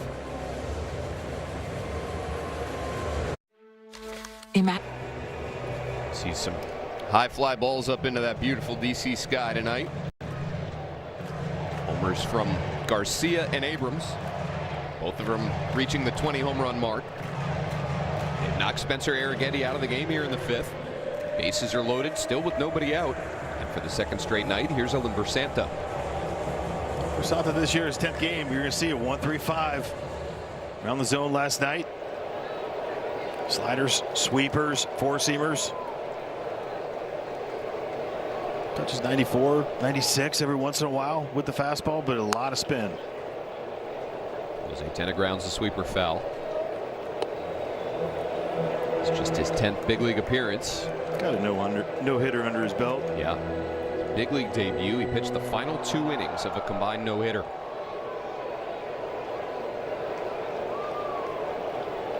Came back on May 25th against the Rangers. Tena chopper off the plate, down to first. No play at the plate for Walker. Has to just tag the base runner. So Jose Tena picks up an RBI. Lyle comes in to score, and 2 other runners move up. No, we talk about doing the little things. How about that? Dalen Lyle treating this like a contact play no matter what. Guys with the bases loaded aren't always the same. Good jump. Busted through. Pick up an RBI right there for your teammate.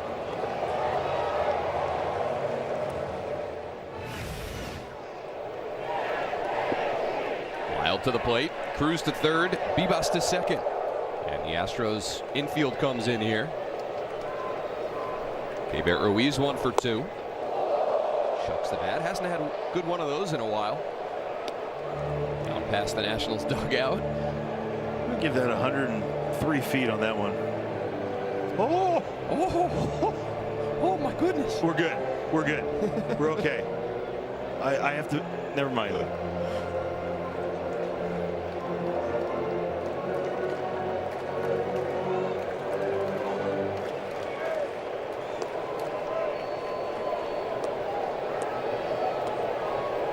Have added 2 here in the bottom of the fifth after the Astros got on the board in the top half. Extended their lead to 6, and Ruiz looking to add more. Bowler foul. 0-2.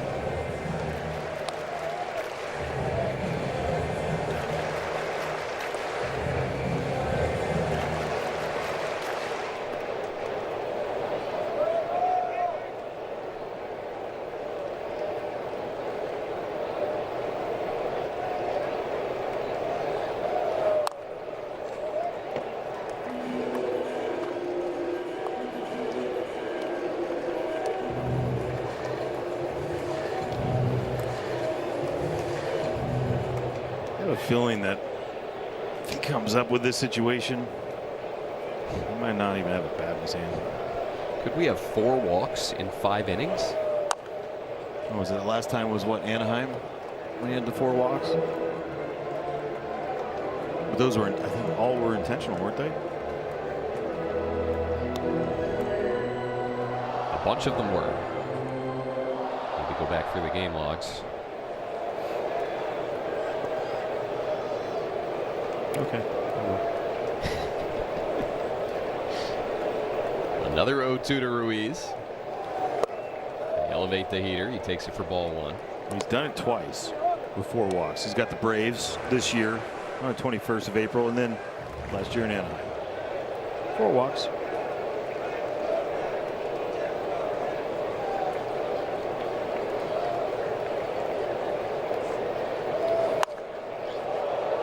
Good battle being put up by Ruiz here. All 4 were intentional. Good memory. Your baseball memory is incredible. How about timing? Good? Sometimes. Yeah. Check this out. James Wood and Bobby Bonds, the only 2 players in Major League history to have 85 runs, 25 driven in, or sorry, 25 homers, 60 driven in, and 15 steals before the break. It's just, like you were saying, it's just fun. The names that you bring up with the guys with Harp and Soto and him.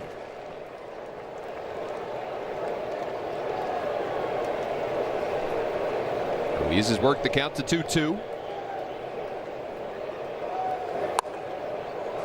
There's another one foul. These are not the type of at-bats that we saw much from Keibert Ruiz over the last couple of years. Getting behind early in counts. And fight. Really grinding. He'd get into swing modes where he's swinging at sure. everything and fouling off pitches, but there'd be never evening the count. Right. 2-2. Lifts this one out to center. That should plate another run. Back to the bag at third is Cruz. He'll come to the plate, and Keibert Ruiz wins that battle. Drives in the Nationals' 8th run of the game, number 34 for Keibert this season, and it's 8-1. We talked about Louis and CJ being so good at that. That's 10 for 15 now for Keibert. Runner at third, fewer than 2. Love it. Execution at its highest. 3rd sack fly.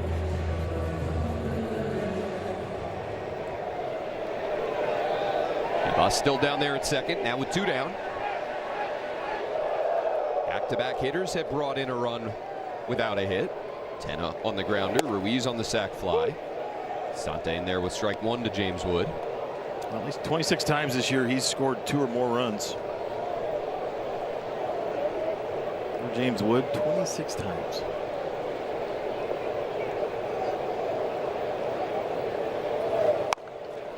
Off the end of the bat down to third. Brady's will throw across, and the Nats are done in the 5th. But they've put up a multi-run frame for the 3rd straight inning. Well, he waited for the heater down the middle of the plate. Everything outside away. You caught that off the floor, man. It's 8-1 Nats. Mattress Firm. We make sleep easy. Oh, 5 innings, 71 pitches, 4 hits, unearned run, 7 strikeouts, and no walks for Foster Griffin. We talked about it. His career season high, 18 swings and misses. Oh, 6 of the 7 offerings that he's had tonight, he's gotten swings and misses. 7 being tops there with the cutter. And I think 8 is his season high on the cutter. Pretty awesome. Another matchup with Yordan Alvarez. He's gotten him to fly out and strike out tonight.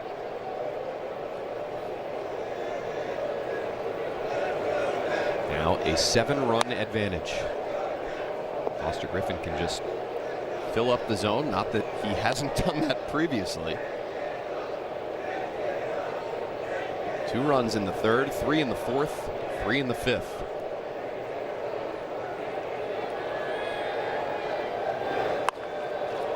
Alvarez pulls it foul right side.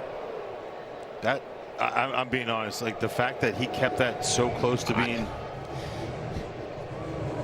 to be able to be that strong and get inside of baseball and keep it true. I thought it would end up well into the season. Yeah, same.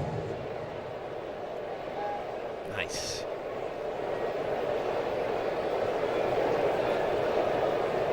She's like, now you're in my way. And that's All right, go sit down. Moms are awesome. Okay, now I got to watch. 1-2. Alvarez goes down and gets the splitter. Flips it foul left side. Jordan Alvarez, a native of Cuba, defected in 2016. First landed in the Dominican Republic, then went to Haiti. Established residency there and signed his first professional contract with the Dodgers. While establishing his residency in Haiti, crossed paths with fellow Cuban Yuli Gurriel, who he idolized growing up. Chops this one right in front of the plate. Easy play for Ruiz. And there's one down. Well, the Gurriel family, that's royalty there, baseball royalty. Dad was just an amazing national team player. And it just makes you know, what we have and just celebrating 250 here in America and what we have and the opportunities of freedom, what they've had to go through, all the Cuban players. Yeah. The stories, the Randy Arozarenas defecting, and just, I mean, that's just, those are barely anything when it comes to the stories, right? Like, it's just, everyone has a unique one. Yandy Diaz, the Jose stories. Fernandez. Yeah. Yandy Diaz waiting in tall grass for a boat to arrive to pick him up in the dead of night. Loved our talk earlier this season on headsets with Orlando Ribalta during a ball game out in the Nationals bullpen, talking about his native Cuba and what it means to him to have ties to both Cuba and to the United States.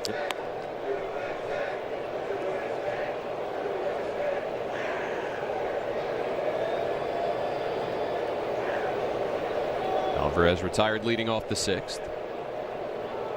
Now 1 for 13 in this series. What a job Nationals pitchers have done against him. I mean, it's full concentration against him. Right, like it doesn't matter if he's struggling or not. You're always going to circle him, and he came in red hot. You know, so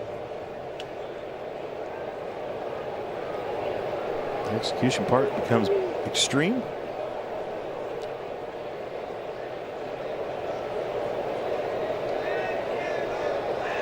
He's claiming a pitch comm issue there. Mark Ripperger investigating. Self-destruct button right there. Yeah. Put it down. Next thing you know, like 1-2 to Paredes. Lifted out to left center. That'll fall for a base hit. Isaac Paredes hits in each of his last 2 at-bats.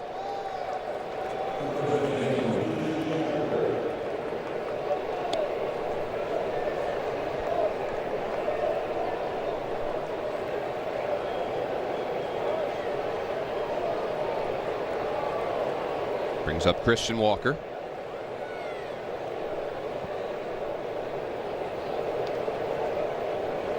Five hits for the Astros so far tonight, but really not able to generate much offensive momentum whatsoever. Foster Griffin with all that good swing and miss stuff tonight, able to keep himself out of long innings. Still in the low 80s with this pitch count here with 1 away in the 6th. For the most part, too, guys making some good plays behind him. Just because you get in this mode, I mean, fans around here got used to it with Strauss and Scherzer, Jordan Zimmerman tagging the strike zone, a lot of strikeouts. You're going to get outings where guys feel like they're, oh, are we ever going to be used? And he's not pitching for the strikeout, though, right? He's trying to get early outs. Weak contact just like that. Abrams to Vivas to Garcia, a 6-4-3. And Foster Griffin has gotten through 6 innings yet again, allowing just 1 run. All elements working for the Nationals tonight, who lead by 7.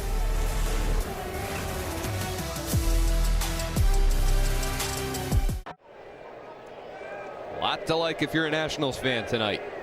8-1 to the home 6th. Luis Garcia Jr. hitting his 20th home run of the season. C.J. Abrams the same. And with both of them getting there, the Nationals are now one of 8 teams ever to have 3 20-homer guys and 3 60 RBI guys before the All-Star break. Well, what, like the Yankees have to have some? The most recent Rangers. Most recent was the then Cleveland Indians back in 18. Jose Ramirez, Francisco Lindor, and Edwin Encarnacion. Oh yeah, that's a good one. Okay. Got the 09 Phillies in there. A few of your former guys: Ryan Howard, Raul Ibanez, Chase Utley. Ooh, the Raul one. I forgot about him. How about this with the 06 White Sox? Tomei, Jermaine Dye, and Paul Konerko. Sure. Yeah. Cool seeing these lists. 1 and 2 to Garcia. Any others? Can keep going. Hey, I like going down them, because once you bring them up, you're like, dang, that's who they're a part of. The 2000 Angels: Garrett Anderson, Troy Gloss, and Mo Vaughn.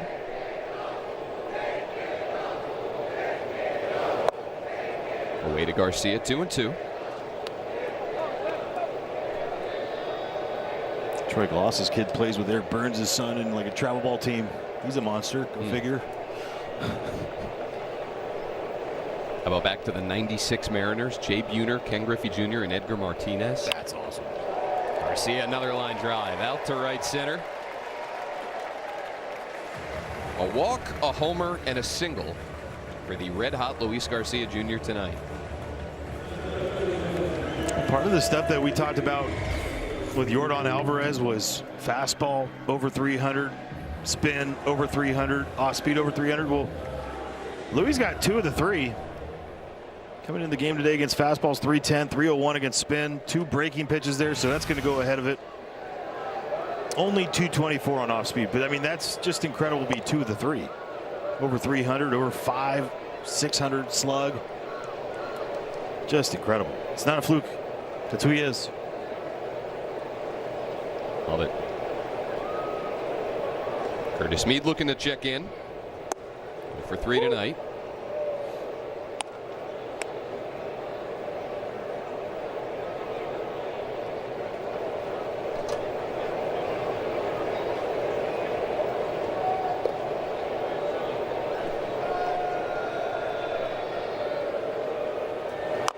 Yeah, I just think a lot of what we're seeing from Louis too, and I will reiterate it, I don't care if we keep repeating it, but just their ability to take him out against lefties, not force the issue, not get into bad habits against them. Yeah. Set him up for success. Yes, and continued success. I mean, it's just tremendous. We've seen him start occasionally against left-handed starting pitchers, but it's the ones that, based on that starter, they deem as a decent enough matchup for him. Right. The only one that would not have gone in that way was the heat check against the Ranger Suarez. Yes. That he was so he was scalding hot, like you had to give him the chance. But you got to make sure that he stays in that right path. And how are you going to do that? Well, he does so well against righties, so why not just face righties? Shocker. Needs work the count full. And he takes ball 4.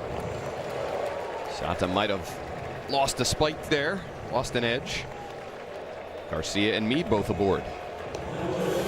Well, the calm CJ coming to the plate in the 5th inning. Couple breaking pitches. Ball, and then hello. Number 20 on the year, and the best part about these boys, they celebrated. Look at James. No, it's not sunflower seeds, it's just straight ice. Surprise.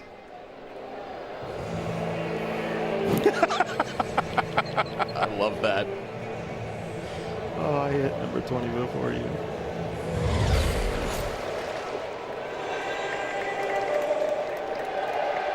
Everybody contributing in one way or another tonight.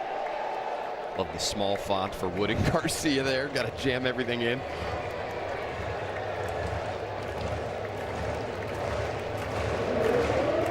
Garcia leadoff single. Mead a free pass drawn right behind him. Nationals looking for their 4th straight inning, scoring at least 1 run.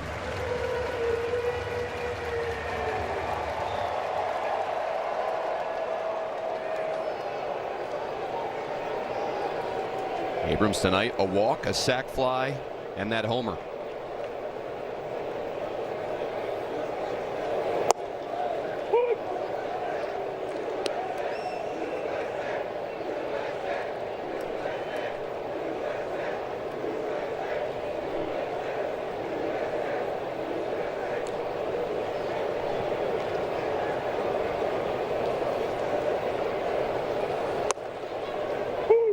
Two. Yankees are being shut out by the Rays down in St. Petersburg. Can the Nationals pass them for the home run lead in the majors? Already tied them with 132 this season. Fastball away, 1-2.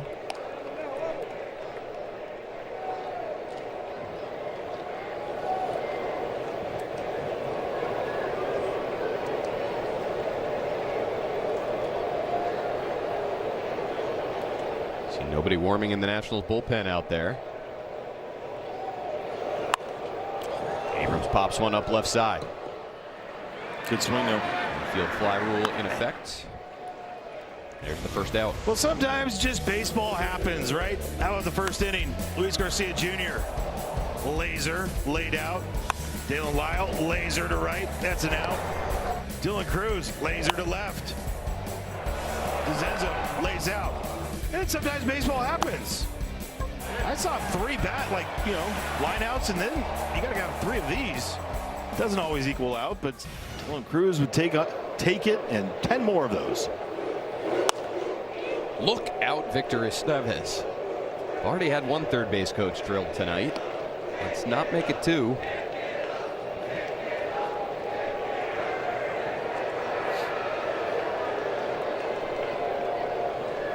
Dillon waiting for his next chance.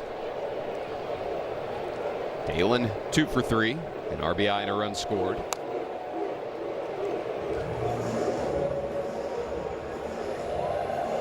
Three straight multi-run innings.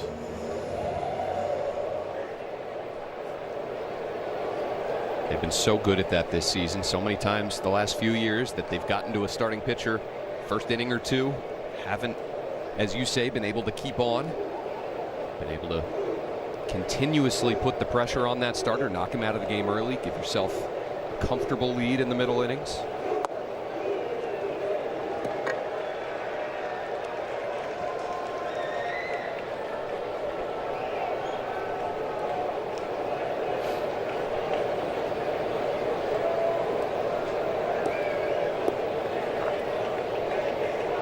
Garcia a lead off second, Meade off first. Oh.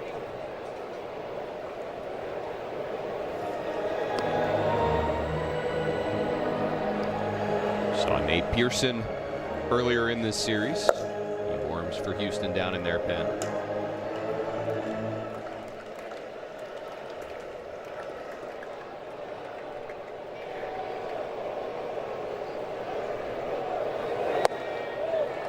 Lays off the heater away, 2-2.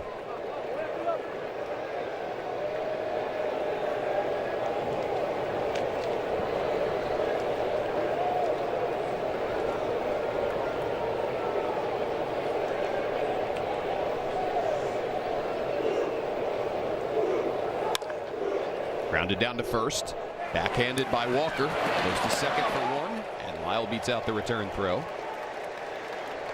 They're at the corners now with 2 down. Oh, this play right here by Christian Walker. You see why he's won gold before. Watch his feet. Play it back. Get on the heel. Throw a strike right there to Nick Allen. Actually a decent play by Santa. Standard 90 right there from Dalen Lyle. Could have gotten squirrely there for the Astros if Santa hadn't pulled off that little dip and snag of a ball behind him.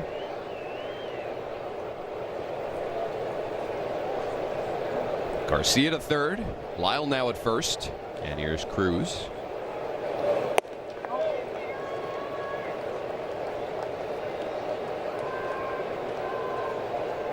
Well, Ripperger is really good at the top of the zone. Bottom of the zone, not as much, but you heard how confident he was on that one. He's like, nope.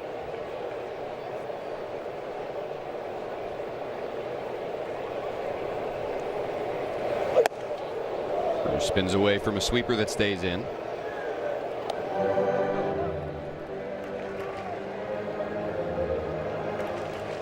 Yep, those are nice. And a lot of hard contact. Oh, yeah.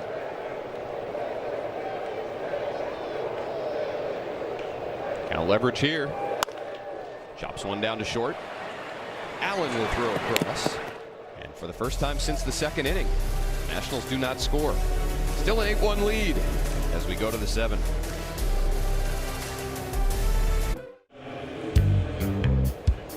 Well, school's out for summer. Baseball's here now through Labor Day. Kids 12 and under can get a free hot dog, bag of chips, and a bottle of water at all Nationals home games all summer long. Visit nationals.com/kids. Eat free. Love that one. Foster Griffin still out there as we start the 7th. That was his 85th pitch of the night. He'll face 5, 6, and 7 here. Cam Smith launching one foul down the left field line. Trying to complete 7 innings for at least the 4th time this year. Phillies, White Sox, Marlins, and Orioles.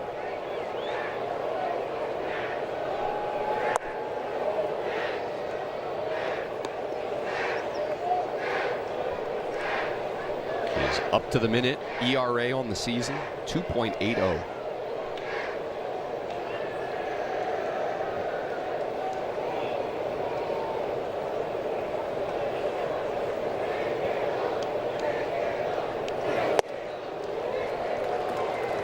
Can't get to the cutter. 2-2.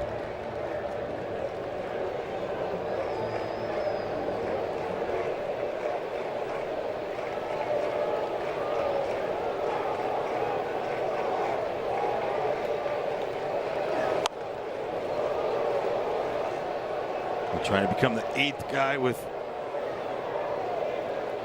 10 wins this season. It's 8th starter. There's one reliever in there. He's got 12. He leads the way. Aaron Ashby.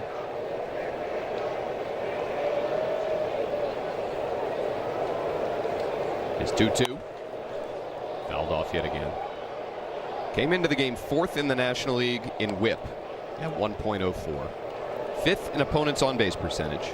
6th in opponent batting average. 9th in ERA. Pick a category. And another strikeout. Great changeup down and away from Smith. That's strikeout number 8 for Griffin tonight.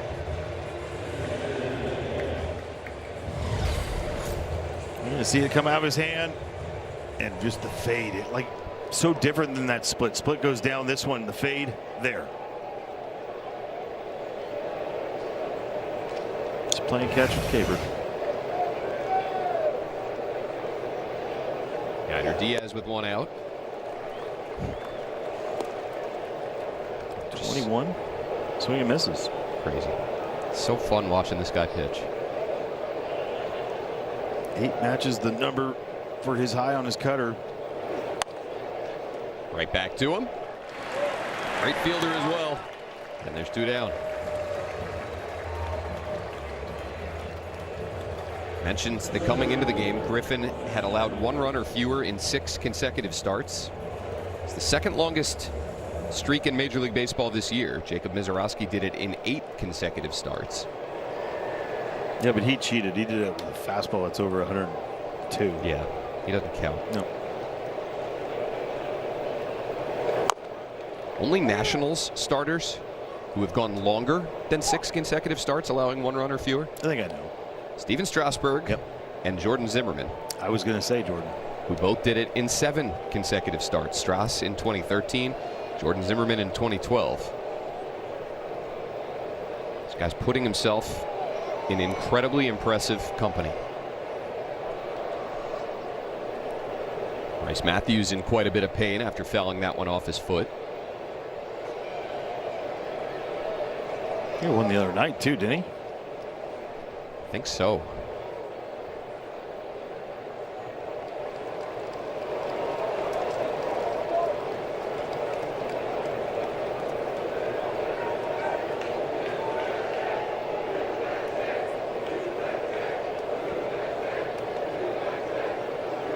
Matthews ready yet again.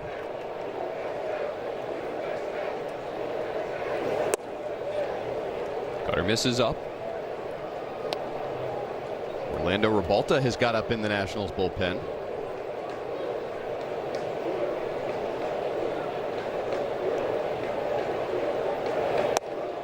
Day off for the Nats tomorrow ahead of that Yankees series, so Blake Butera still open to going to his higher leverage guys, even in a 7-run ball game.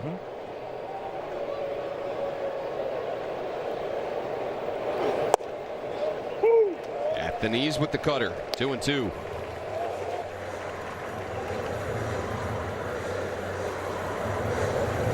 Casually throwing out there.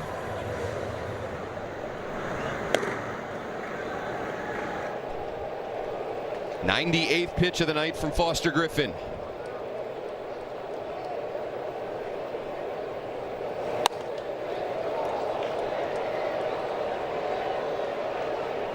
Looking to tie his career high with 9 strikeouts. And looking to go 7 innings for the 3rd time in his last 4 starts.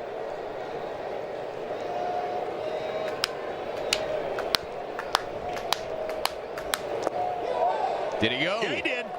Yes, he did. Foster Griffin, another gem. 7 one-run innings here at Nationals Park. Ties a career high with 9 strikeouts. This guy's been unbelievable this season.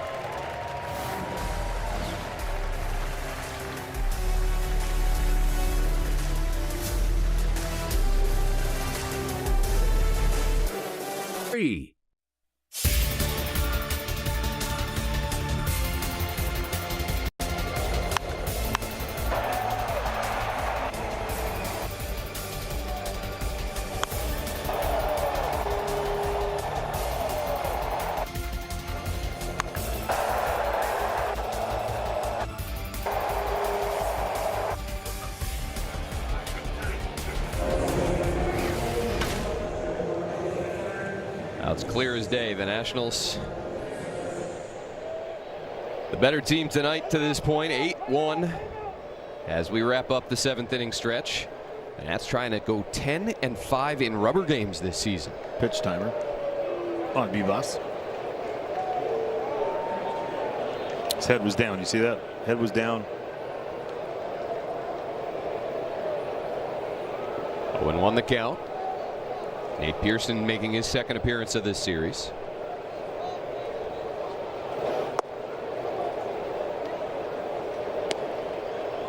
Well, the big right-hander Nate Pearson making his 16th appearance of the year. Hard thrower. 6'6", 255. 4-seamer slider, curveball. Got a bunch of pitches. Former starter, third reliever.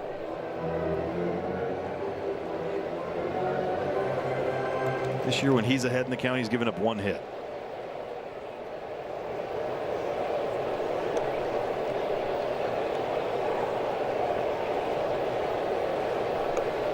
We'll get Bibas, Tena, and Ruiz here, bottom 7.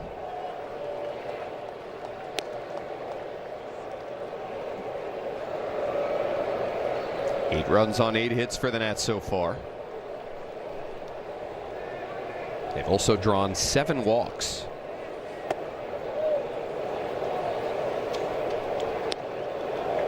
And 3-2 the count to Bibas.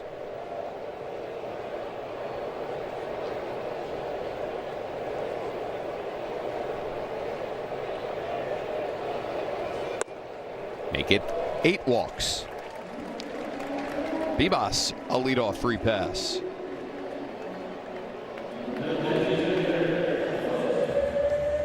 Three walks drawn by Wood, 1 by Garcia, 1 by Meade, 1 by Abrams, and now 2 by Jorbit Bibas.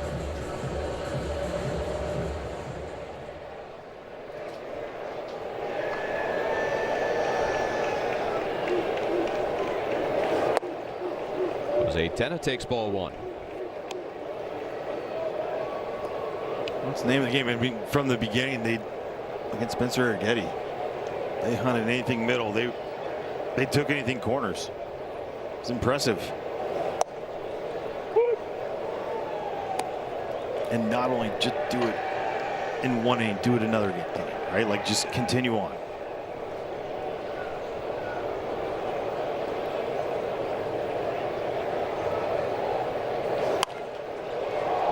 And pops one up, shallow center. Matthews is there for the first out.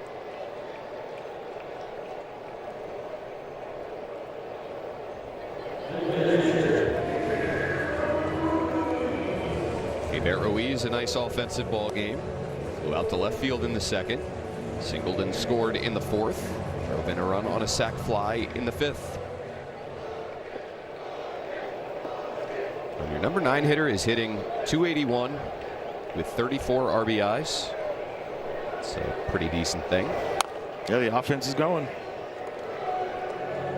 I think when you're obviously with 25 homers in the leadoff spot, but I mean, when you have 25 home runs and you've been in a leadoff spot the entire year, the bottom of the order has done its job, getting on base, because he's driven in 61 for James, and so that, I mean, that's a huge part of this.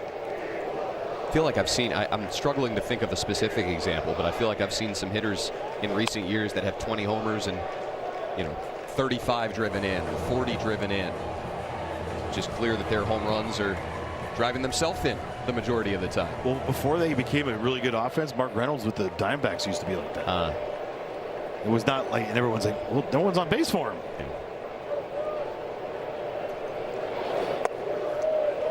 Ruiz lays off the slider down. Still disappointed he never did a home run derby. Mark Reynolds. That was one of the coolest BPs I ever seen in my life. Started in the fall league, continued on in the big leagues. It was like stupid pop. High chopper left side. That's the third baseman Paredes out there in a shortstop position.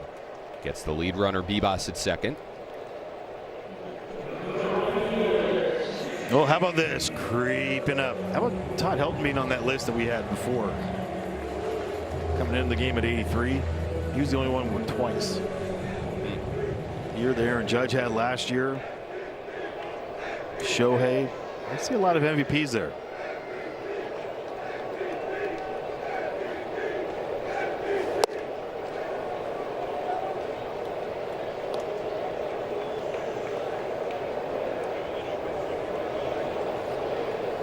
Hasn't gotten to swing the bat a lot tonight. 3 walks and a ground ball to third. So that's like a lot of the stuff like we talk about with James, like what Barry did for so long. Because you think about all these walks and only getting like a pitch a game to do, and some of what he was doing was insane. Yeah. I'm thinking this kid's at 23 years old having to deal with that. Not getting a ton to swing at. And having the patience to take your walks. Yep. Not try and force something. But wanting to hit. Like there's a... He just wants to hit. Yeah. Smokes this one foul. I think back to Bryce Harper in that series at Chicago. I think it was 2016, 2017. Joe Madden just put up the 4 fingers repeatedly throughout the course of that series. Bryce walked an insane amount of times. And really, I think so. And then really got into a funk after that. He took his walks at the time and then tried to force something into action in the week or two that followed. James has not really done that this season.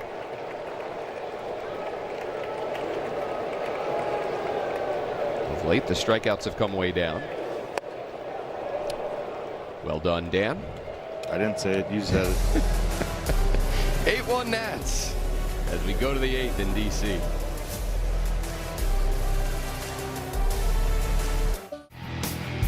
Nats fans assemble at the ballpark this Friday, July 10th for an action-packed night. Take a day off tomorrow and then fill the stands up. Watch Nats take on the Yankees.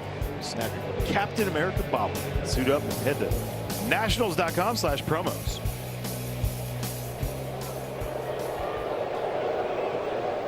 8-1 Nationals.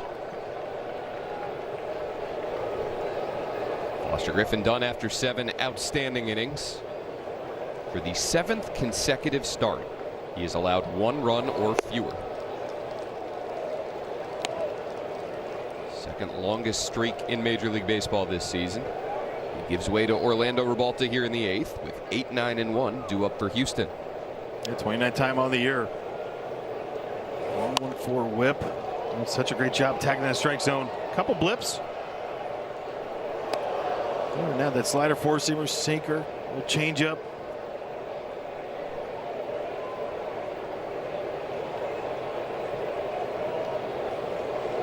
Zach DeZenzo 1 for 2.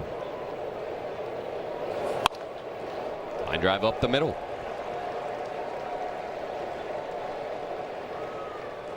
Leadoff single for DeZenzo here, top 8. The Astros saying anybody but Foster. Yeah. And this with a Houston lineup that put 8 righties out there and Yordan Alvarez, who crushes lefties. Foster Griffin said, I don't care who I'm facing. Nick Allen taking strike 1. What's the whole thing?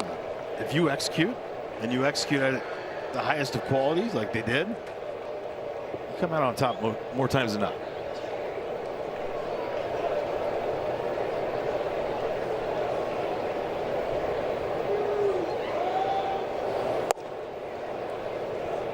Ball on a strike on Allen.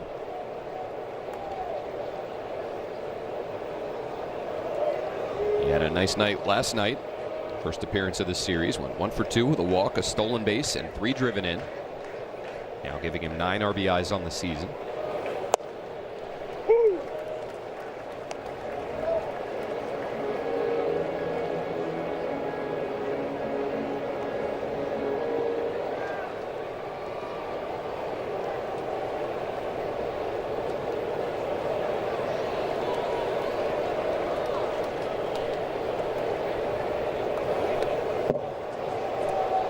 The backstop, and that'll let DeZenzo move up to second.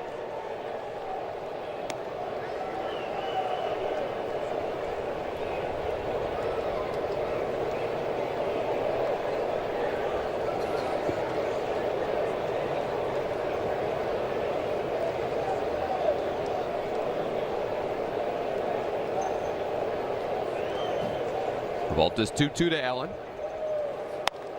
Challenged him with a fastball. Weak ground ball to short. Abrams fires and sends it into the camera well.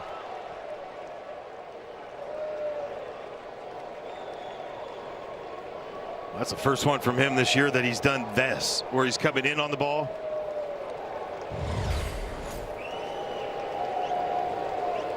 Watch as he gets to it, kind of fumbling around, and his shoulders pointing straight up still. Does a great job to get there.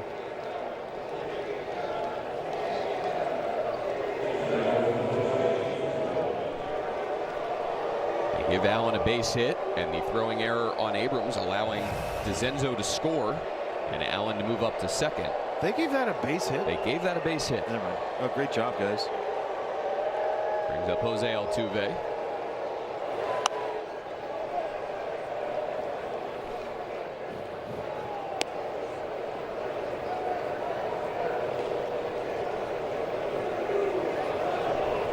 So it's 8-2 Nationals. Still some work to be done.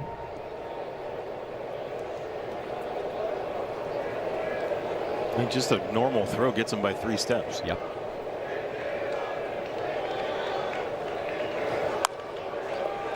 Chop down to Meade. So Altuve retired yet again. 0 for 4 tonight.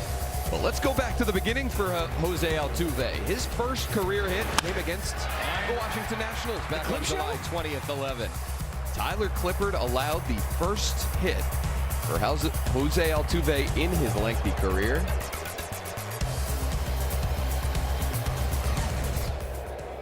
He's got 2,451 of them in his lengthy big league tenure. But the first one off Tyler Clippard. Clip show's a good one to have. Starting lineup for the Nationals that day back in 2011, just because I love doing this. Roger Bernardina, Danny Espinosa, Ryan Zimmerman. Michael Morse batting in the cleanup spot. Jason Worth, Rick Ankiel. Jesus Flores behind the plate. Alex Cora at shortstop. And Levon Hernandez on the mound. Catcher challenging the pitch. Ruiz thought that was strike one. Just missing. Washington has one challenge remaining. 2-0 on Yordan Alvarez.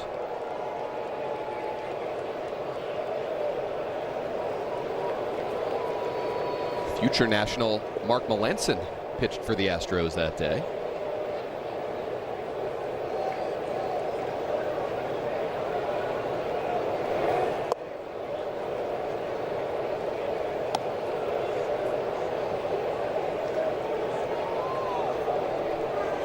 Years ago. Just remember watching his minor league numbers and what he was doing. Just ridiculous. 3-0 on Alvarez, who takes strike one. He had 1,700 plate appearances in the minor leagues. Altuve? No, Clipper. Yeah. A 322 average. Pretty good. Good slider by Revolta. 3-2. Like it just you look at that and you're like 322. Like those are not hitting over 300 in your career in the big leagues. Like just the guy could rake.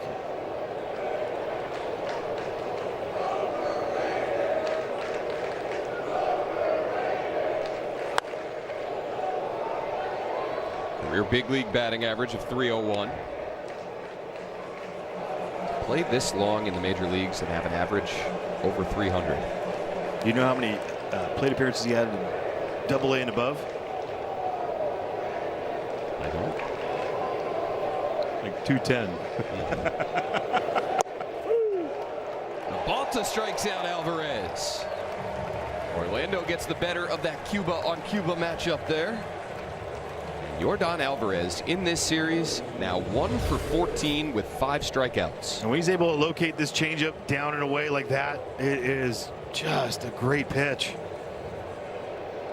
Same arm action. Don't see that tumble or anything there.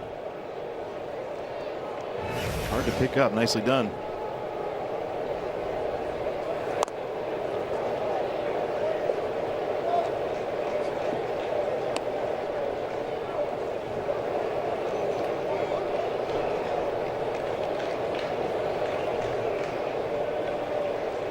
Tip of the cap to Simon Matthews, Sean Doolittle, Dustin Glanz, all the Nationals staffers who work on advance reports. To hold Yordan Alvarez to a 1 for 14 in a series, that is incredibly hard to do. And to the Nationals pitchers, obviously, for executing.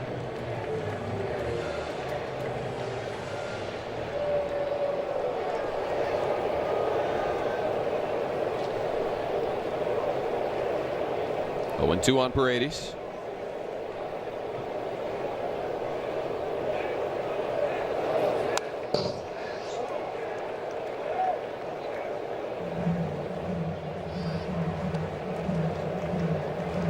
Sean and Simon. A great duo there, and then, like we said, Glant out there just done a fantastic job getting the guys right. Mentally, right? Like, think about that series against the Phillies and what it could have done to them. Dylan Cruz will come in and get the pop-up off the bat of Paredes. And when we come back on Nationals TV, we're going to be joined by Foster Griffin. Another outstanding start for him tonight. He'll join us next.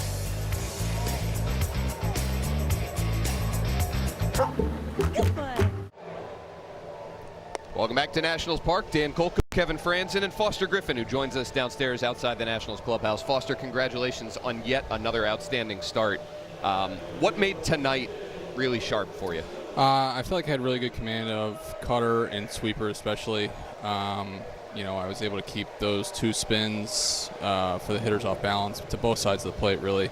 I feel like they couldn't make a decision on which one was coming out of the same tunnel, so that was very helpful.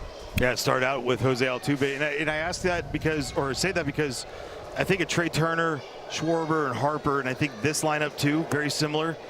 The first three guys, you get going right away. How much does that kind of help get locked in right away when you have the lineup they have? Yeah, they definitely are a team that go for some slug, right? Similar to the Phillies. I feel like if you can keep them guessing, put your off-speed stuff when you're heading the count into spots where they can't really get to it for power, you're going to have a good day, and I was able to do that today. Foster, you faced some really good left-handed hitters like some of the ones that you and Franny were just talking about there, and you've had success. Tonight you faced an Astros lineup with 8 right-handed hitters and Yordan Alvarez, who can crush lefties. Yep. How does having a lineup like that change your approach, if at all? I feel like it's just, like I said, it's like as long as I have my cutter to both sides, I feel like it's going to be a good day, right? Because I feel like they got to really make an adjustment to the one in, and then if I have the slow sweeper away or the cutter back door, it's like they can't trigger to both, right? So, and then speaking about Yordan, he just covers everything. He's such a pure hitter. So much power with not a whole lot of swing and miss for a guy that has a ton of power. So my thought process to him was just try and keep him guessing as much as I can. Try and use all 6, 7 of my pitches or so, and try and keep him off balance, and I was able to do so. And you did that, 17 of 25 first pitch strikes. I mean, that had to be a huge night. Maybe you don't do that every start, but I mean, if you do that, you might be okay. Yeah, the no walks were great, right? That's something that I really want to strive to. Is it's an aggressive team, so there's a little bit of give and take of how much you want to be in the zone, in the middle of the zone, I guess, early, but you still want to be fine and get those first pitch strikes. So I was able to do that. Well, to that point, I want to know, we talked about that with the Orioles series, right? The first time through, they were very, I would say, patient, and then next thing you know, they were swing, swing, swing.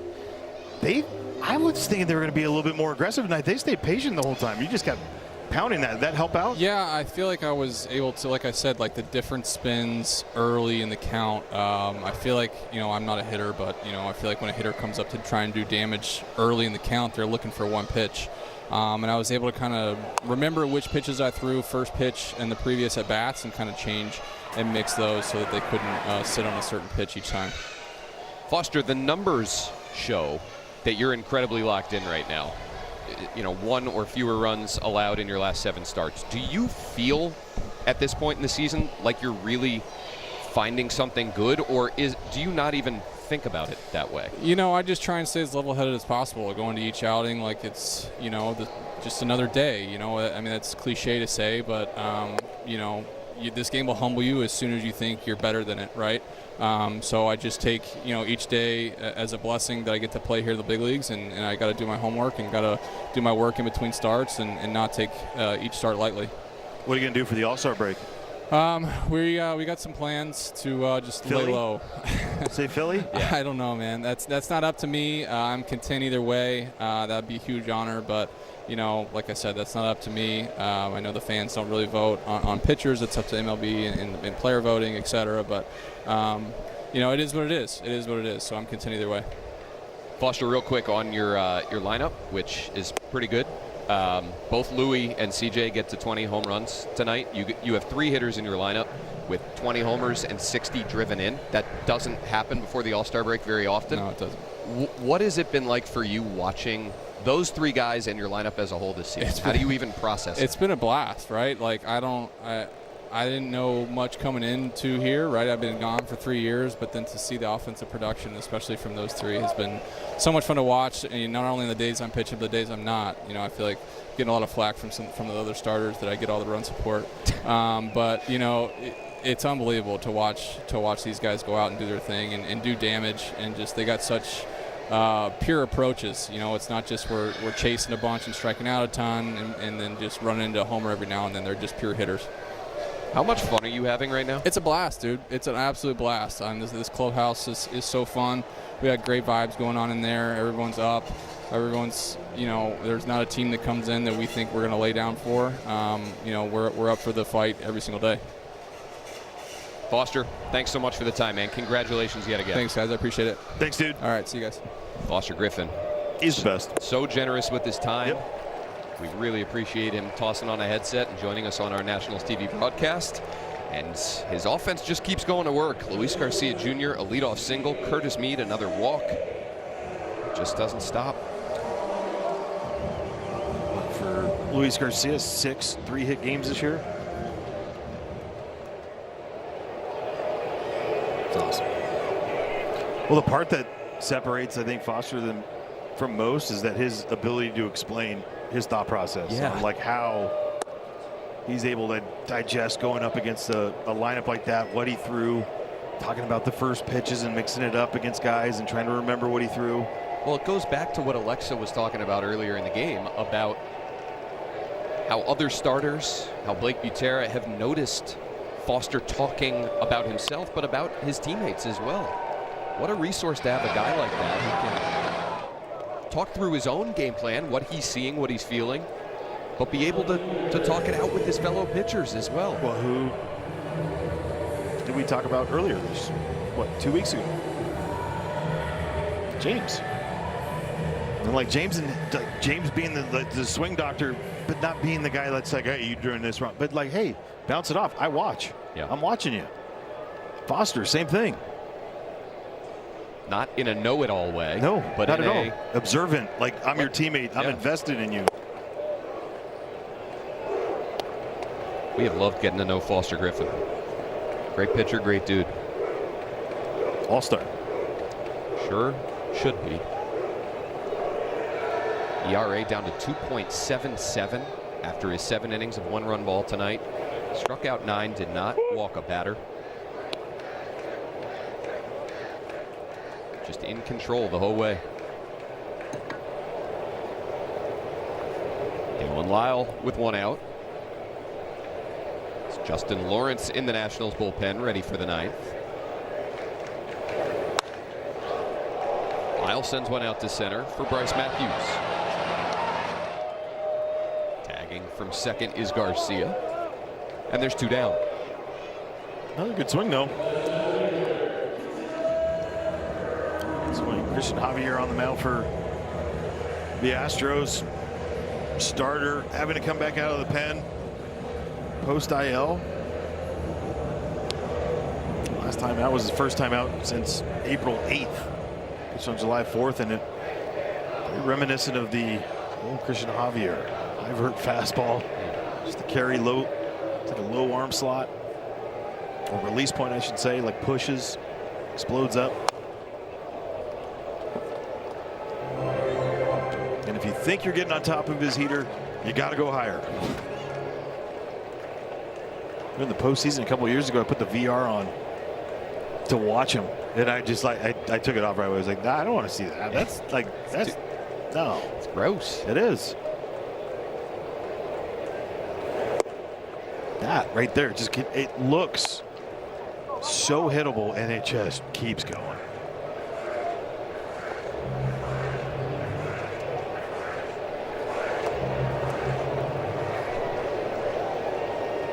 Oh, 2 on Cruz. See if Javier goes back up there with the fastball.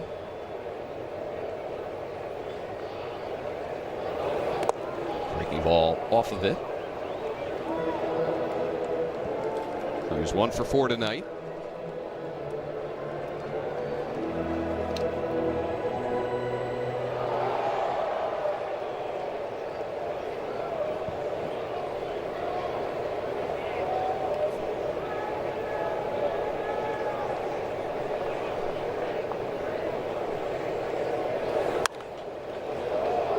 Pops up another.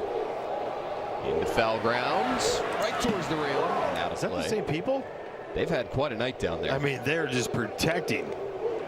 They had a Keibert Ruiz bat go flying into the BetMGM seats down there. And now a foul ball their way.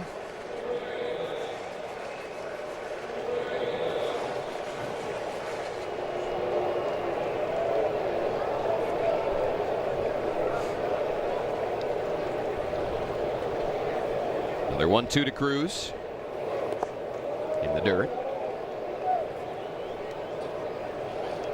Every Nationals hitter tonight has either reached or driven in a run.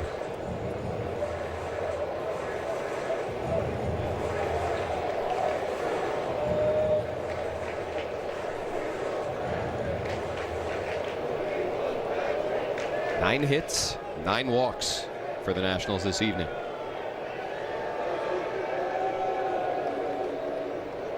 Another 2-strike pitch. Cruz stays alive. You see how high it looked like from up here. You can see him try to get on top of that. Yeah.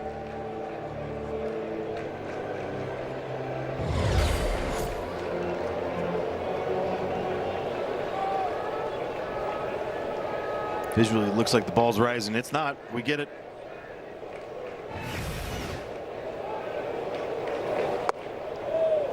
He's off the fastball. Well, registered as a fastball, but it's 88. Change up. Change up down. 3-2.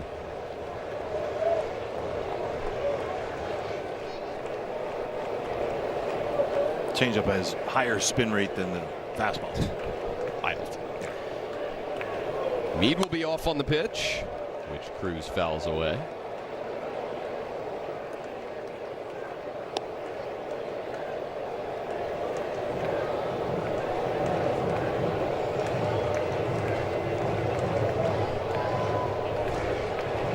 Astros will send Walker, Smith, and Diaz to the plate in the 9th.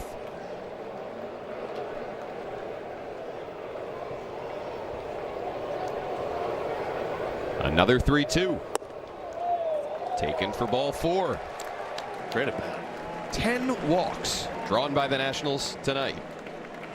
Dylan Cruz getting them to double digits, and Alexa has more on the Nats outfielder. I was talking to Dylan about what he's been doing recently, Dan and Franny, and he says he likes to take the legs off of the pitching machine and do low machine. So he puts the pitching machine on the ground and he feeds a foam ball into it. And it's what a rising fastball looks like, exactly what you guys were just talking about. So it looks basically like it's shooting from the ground up, and it does a really good job of overemphasizing that rising fastball. Helps to check to make sure he's matching the plane with it, leveling out his swing. And he said sometimes when you're taking regular BP or using the pitching machine as it normally is, it doesn't really match the plane of an actual pitcher. And it can be an easier transition to do low machine. He said he's done it before in his career, but he recently picked it back up when we were in Tampa. He's liked it a lot, and he's seen some success with it. Guys? Cool note there, Alexa. Thank you. I like it. Try to find something that's going to replicate it. He's loaded the bases for Jorbit Bibas here in the 8th.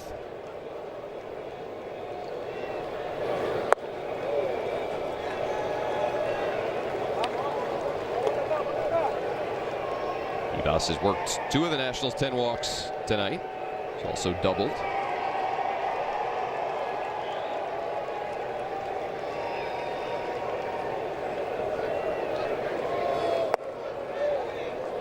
Two and 0.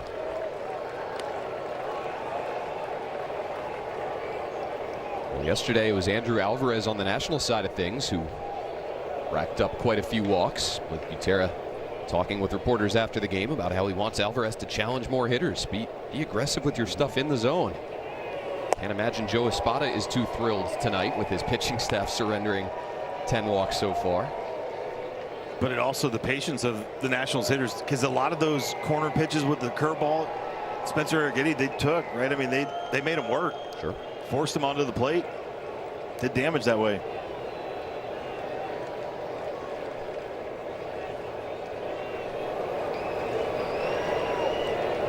A 2-1 to Bibas. Hit on a line out to left center. DeZenza was playing shallow. He gets back to make the catch. So the Nats strand the bases loaded. The lead is 6 as we go to the 9th. Awaits. This copyrighted telecast is presented by authority of the Washington Nationals and may not be reproduced or retransmitted in any form. And the accounts and descriptions of this game may not be disseminated without the express written consent of the Washington Nationals. CJ got a little surprise path there after that 20th homer of the season. James Wood, a sneak attack. The lead is 8-2 as we go to the 9th. Justin Lawrence out of the Nationals bullpen to try and close it out. The 3rd inning last night, got the strikeout, came in, did a great job stranding the runners. 35th game on the year.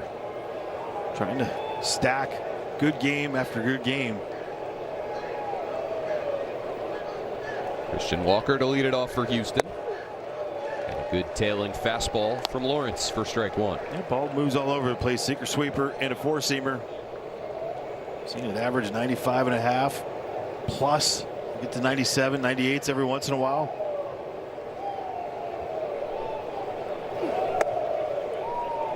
That was the pitch last night that he found right away that had so much great movement. The sweeper starting behind the righties.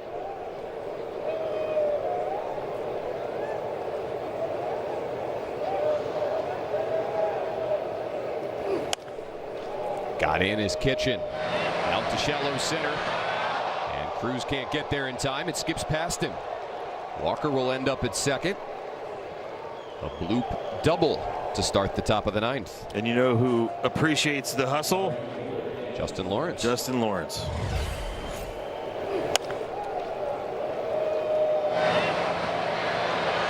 Maybe a half step off.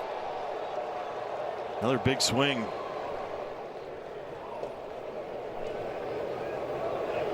Oh.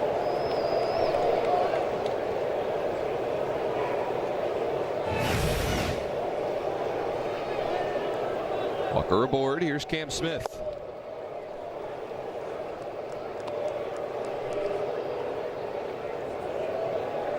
Couple strikeouts and a ground ball for him tonight.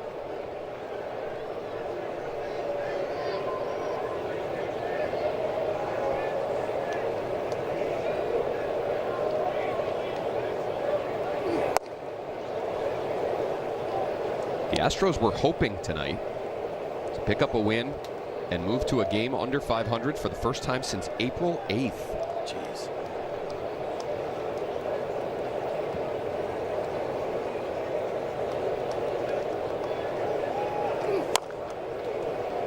Identical records, home and road. Yep.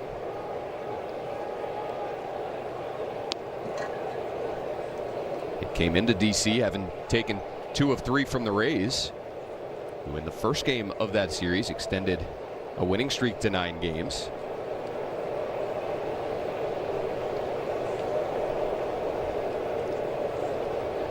That's looking for 3 more outs to win this series. On a bounce down to Curtis Mead. They'll throw out Cam Smith for the first out. Well, cheers to happy hour at Nationals Park. Get select 12-ounce beers for $5 and select 12-ounce hard seltzers and teas for $6 every home game before first pitch. For more information, head to nationals.com/happy hour.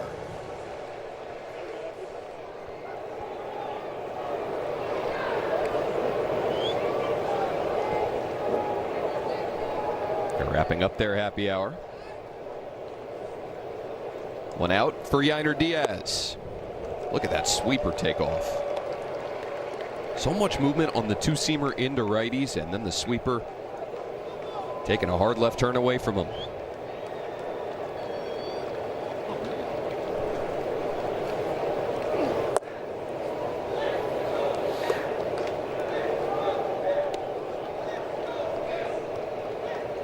Just a little clarifying note on Foster Griffin. Mentioned the 7 consecutive starts allowing 1 run or fewer.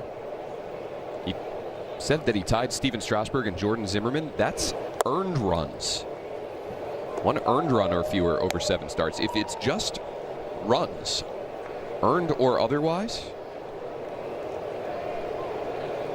Foster Griffin is the last Nationals or Expos pitcher since Pedro Martinez to allow 1 run in 7 consecutive starts. Yeah, he's pretty good. 2-2 on Diaz. Pedro doing that back in '96. Those Expos staffs were just disgusting. Yeah.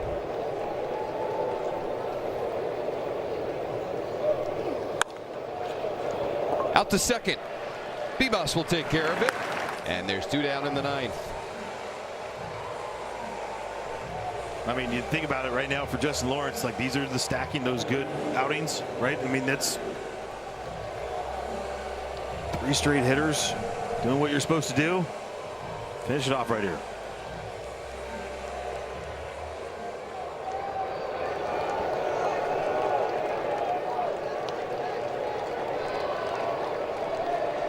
Bryce Matthews with 2 away. Sweeper at the knees for strike 1.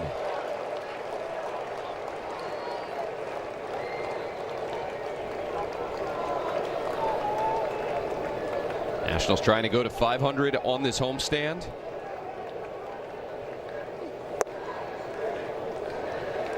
Take a little momentum into the off day, and then that Yankee series starting Friday.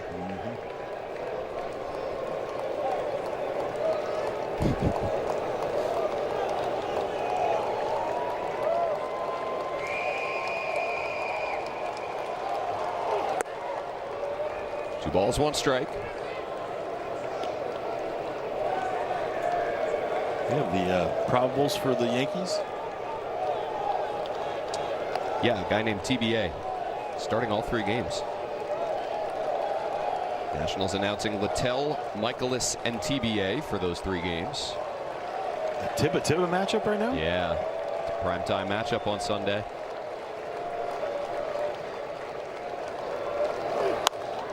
Fouled off right side, and it's 2-2.